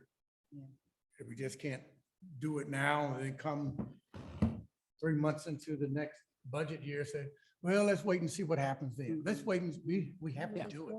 Otherwise, it's not going to work. You're going to be right here, we're right back here this time next year, and then we're going to be making more cuts. So you don't want that to happen. It's a work in progress. We just don't stop because we approved this budget with these cuts. We start looking every month, every quarter, what other changes can we make? The good thing, maybe we do have some more revenue to come in. And I'm not talking about any kind of one-time shots. One-time shots is not going to fix it, because we can't depend on that. The bottom line, the budget, the balance might look good, but you can't depend on those same income, whatever revenues coming in the next year. So I just want us to be mindful that I think 500,000 is a great point to start, but we must continue to make these decisions throughout the budget year. And I think it's great. I mean, I agree. Let's look at it every month, every quarter, whatever it is we want to do. But I can tell you, I don't recall ever cutting during the middle of the year. Unless it's in the budget, we're not going to cut. We're only going to increase expenses. It's the way it's gone, at least for the last 4 years. Well, So that's my only concern. I like the thought behind it. It's just, I don't see the practicality of it. when you start looking at what's going on in the middle of the year, it might be some expenses that was scheduled to be used for that, but they don't happen. They just don't happen. And I believe there's a process already in place when a department wants to spend X amount of dollars out of the budget, it has to be approved. And then, if budget's not looking good, just don't spend it. It all depends, but. But again, let's also remember though, that just not spending it, we're talking about mostly people. We're People. not talking about buying things. Right. The fun thing that I don't get to say very often is that you're all right. I mean, you really are. We will keep an eye on it. And Councilman Franklin, you're right. I mean, you typically do not see managers coming to you mid-year and saying, we need to make some reductions. And that's the position we're in. And I will come to you, but the discussion, I promise you, is going to be like this. That we're going to have this all again, which nobody wants. But you're all right. There's not a right or wrong in this. Anything we do is going to get us closer, but to some degree, we are prolonging it. Well, and it is our choice, right, David? I mean, just because we haven't done it in 4 years doesn't mean we shouldn't and can't do it this time. And I do understand your hesitation, but remember, I'm going to send you a memo later this week about what kind of things do we do up here that we might want to change. Change is possible for us if we're disciplined about it, I think probably. So I think, Dr. Peoples, the consensus seems to be $500,000 with a very strict quarterly review of opportunities. And if I read the room correctly, to focus on that 0% in doing so. Is that what we think? Okay. All right, more guidance for you this evening. Greatly appreciate the guidance. Thank you. All right. Keep plowing on. Please. Oh, We- actually, Madam Mayor, Please. this is your call, but I mean, is there any chance we could have 2 minutes? 3 minutes, 4 minutes? Let's see. You get that, we get a break the size of the cola. How about that? I'm a mom and let's- I can do a lot in 2 minutes. Let's take like 3 or 4 minutes and then, yeah, absolutely. I think we are ready to go. We're good. Fast 4 minutes. Yes, so I will let Eric proceed, but we're gonna change our schedule around just a little bit. Well, welcome to recess conversations, as we call them. So the PowerPoint's going to pull up members of the council, members of the public. I think in the interest of time, chatting with the mayor and the manager, we'll overview our department amendment process and our calendar of where we're going in the PowerPoint, but we'll hold the department amendment process itself. So the managers have to sit here and, if you have any amendments by department, we'll plan them all for the 17th, our next meeting, May 17th. So is there any objection to that, Mayor? Is that a good idea? I think that's a great idea. And please feel free, if you do have amendments, to go ahead and share them with colleagues in advance, or certainly share them with department directors and the city manager and director of finance, so that it's easier to discuss them if everyone knows what's coming. And I don't think there's any need for surprise unless you may have one, and that's okay too. So let me go over our budget schedule, and then we have one more tool that we're just going to quick show you. So obviously things in May 10th will now become May 17th. So just to be very clear. So on May 17th, we will go through the department budgets. So I'm just going to use exec and legislative. If you turn to that tab, We are going to talk through, the narrative is not part of the budget. I mean, it's part of the budget, but it's not the amendment process we're looking at. It's these pages in the budget that show the actual numbers. That's what we're talking about amendments for. We will adjust the narratives to reflect any changes. And so we would go through each of the departments and along that way. Obviously, the SIP is, the capital improvement program is certainly part of that conversation. ARP is within the finance and administration budget, but I held that out separately to talk through both what has been proposed as a plan, but then also are there other considerations that you have? So amendments would certainly be in order if you want to add to that. We don't have to spend that money right away, but if you do have a burning desire and you think you can get your 4 votes, then bring it up. So, and then also compensation. Well, that extends again across all departments would be part of that conversation for the 17th. Some of the, go ahead. Which most of that conversation I think we've had tonight. That's correct. Right. Yes. So it would be But we about may need an amendments. amendment at that Yes, point. to an effect. So we will prepare things like that you gave us direction on compensation. We will prepare amendments for that, and such, if there are any amendments that are needed, and bring those in and provide them all to you. We also need to set the hearing date, which is tentatively set for June 7th. The public hearing date, obviously our past practice and history is we've generally had the budget pretty well wrapped up by then with this condensed timeline. We may not. My suggestion would be that we have the hearing on the 7th. And if there is any major amendment that's needed, that we hold that for the 21st, or if we have a special meeting. So that, again, the point being is that is a night of public hearing to listen, to gather feedback before the final actions are made. And then obviously we would ask that the budget be adopted by June 21. That gives us time to reprint, republish, get the budget finalized, ready for the beginning of the fiscal year. So. Is everyone okay with this as a revised schedule? The only thing I'm worried about is the next meeting is gonna have everything, right? So we're not splitting that, we're not like adding another one to tackle. But so we've been through, departments have given presentations. We're not going to do the presentations again, right? This is your opportunity. If there's something in that section of the budget that you need to talk about, or you want to offer an amendment to. So I don't think any particular department will necessarily take very long unless we choose to do a whole lot of revisions to that particular department's Into budget. the whole ARP, like way in the weeds. Yeah. It does seem to me that we're making more work for us on a week from tonight. That's true. Well, I mean, Like we're No, like compressing a lot of advocating. work into one night. But to me, I'm that's, not sure- to I me, don't that suggests that we have a lot, I mean, do we have lots of amendments? Have people thought of lots of things that they want to change in departmental budgets? I mean, one department could take all of 2 minutes if there aren't amendments Like for that department. Yeah. It Right? just seems like a volume thing to me. But I mean, it's fine. effectively what we did last time, right? We went through each department, but Right. this time we won't have to have the There's no overview presentation. and the individual presentations will just be amendments, right? We're not Correct. planning any There are presentations no for departments. presentations. So, And- so literally, we could actually do all of those in under an hour if there aren't amendments or not very many amendments. Correct. Us? Yes. Like, Oh, my Lord. You know what? My goal is every meeting I chair is going to get shorter and shorter. Aren't you glad to be mayor? well, I think there's a lot of room for that. Yeah, exactly. There's lots of room for improvement. So I guess I disagree with you in terms of making fine. more work, We'll see so. what happens. Oh, wait, should we publicly place a bet on this? Could the proceeds of that bet go to the general fund? Further target reduction. So Madam Mayor, I appreciate that. Appreciate it. Again, literally, the department will not take long. I'm going to say executive and legislative Oh, pages no, 102 to no. 106. Are there any amendments? Because that's really your role at this point, right? You want to amend. So If this would just really help me just Yeah. settle this issue.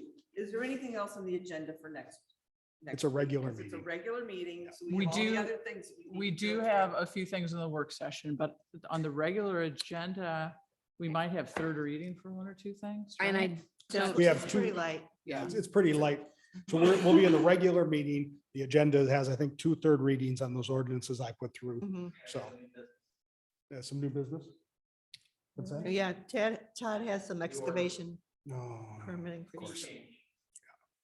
Yeah, that was in revenue. We were gonna talk about that tonight. Okay, So- well, how about if we take a look at the work session agenda and see if we can move anything from, including, I know I put some stuff on the work session agenda that we can push back if we need to. Well, that's the audit review, right? We do have the audit review as well. Which if No. we need to move, we can, so. I was gonna say, could we move up the work session? Like, Started early? yeah, started early. No, I was coming hot for a second. okay. So how about this? Well, how about if, let's let city clerk, city manager, and I see if we can clear some of that schedule so that we're We'll do sure that. that we can get through this. We will look at the schedule. I'll work with Katie and see what we can adjust.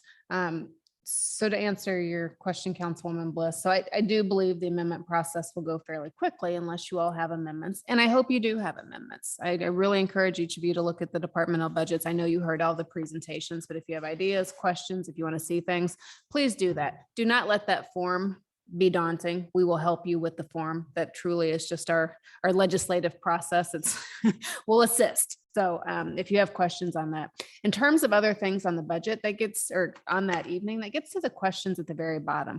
We have not talked about the proposal from BDC. We have not business districts. We have not talked about the sustainability plan proposal and the items attached with it. That's at council pleasure. Maybe you don't want to, I don't know. But if there's going to be discussions on that, and if there's going to be budget amendments, for instance, if you wanted to propose, I don't even want to say something because that'll become rumor. Yeah. So- You wanted to propose something. Something, then that probably needs to be discussed June 7th along with an amendment. So I will trust that you all will have those conversations amongst yourself to see what perhaps will come up. So And we are gonna be reviewing this quarterly. So, Right. I mean, additional amendments can be made throughout the year. anytime. And so we will invite, in terms of BDC and sustainability, unless you all have a different plan, we'll invite those chairs to come to the public hearing to address their proposals and any comments on the budget.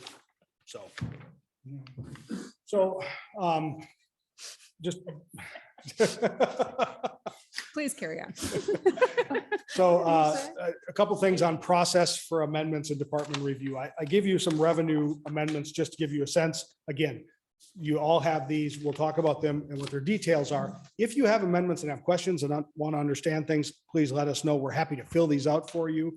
We haven't numbered them yet simply because we'll come up with a way of numbering them, and they will all be available to you on the days we act on them.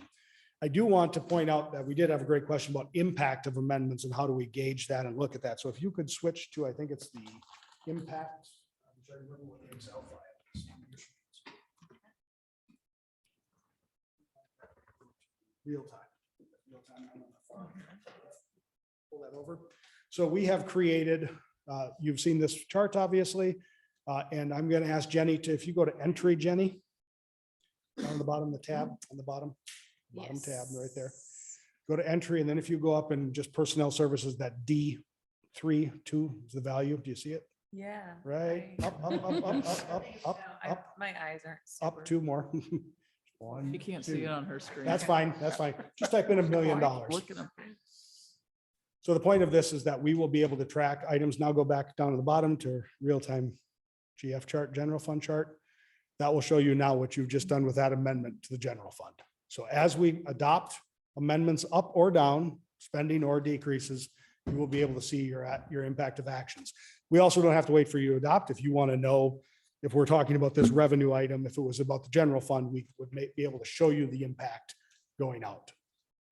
Can we have access to this prior? We'll send you a copy of one. Yep. So And for the 500 that we were talking about, will the amendments for that already be like? that would not be in, so this is built off the budget because you're amending the budget. The reduction target ultimately is not a change to the budget. So the budget will still be passed at 19.37 with the direction that essentially the manager laps out $500,000, right? And so that is as we go through these reviews that we're pulling that back out. Right, when we're talking about proposing budget amendments, so Mhm. do we need to propose amendments that total that 500, or will you be coming to us with this is what we think that? Thank You don't need it. So this will be available. Again, budget amendments are created I did want to highlight, Mr. Ray just mentioned the ordinance he's bringing. So in the revenue, there's a couple revenue increases that we intended to talk about tonight, but we will prepare. One is the ordinance, so the excavation fee is doubled, which puts us in line with other communities. We're also proposing a block party permit fee. So we'll have a resolution or an ordinance to raise that fee, whichever will be the right vehicle to bring forward to you. It's built in the budget, so you don't have to change the budget. But I wanted you to realize that there's other legislative vehicles that make that a reality for us. So those increases are already built into our. current- Exactly. Yep.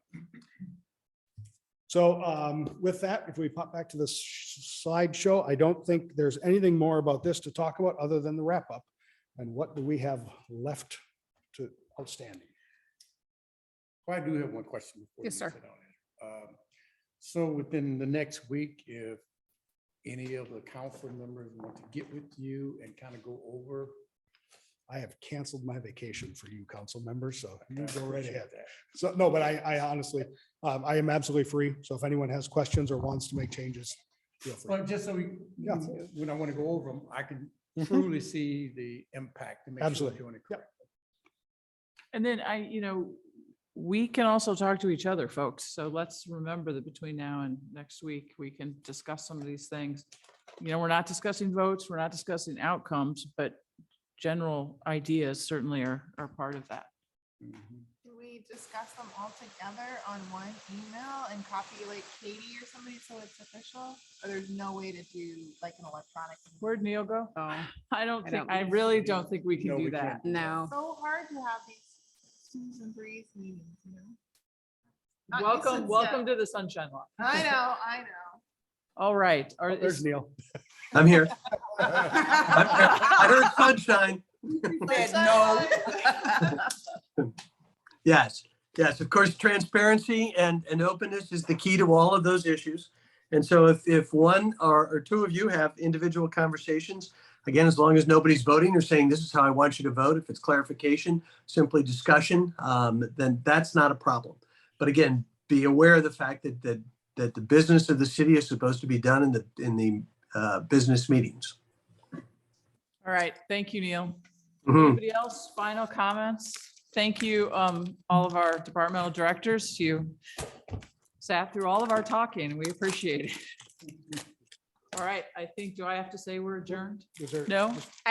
Thanks to each of you. I know it's a long night. I know last week was a long night. These are important things that you're discussing. And so I greatly appreciate the conversation. I do encourage you to talk amongst yourselves before the next meeting to talk about those amendments and to please talk about the weightier things as well, such as sustainability and BDC. And if you have any direction for staff before then or questions, it would be great because we can prepare. So thank you. That's really good to me. All right.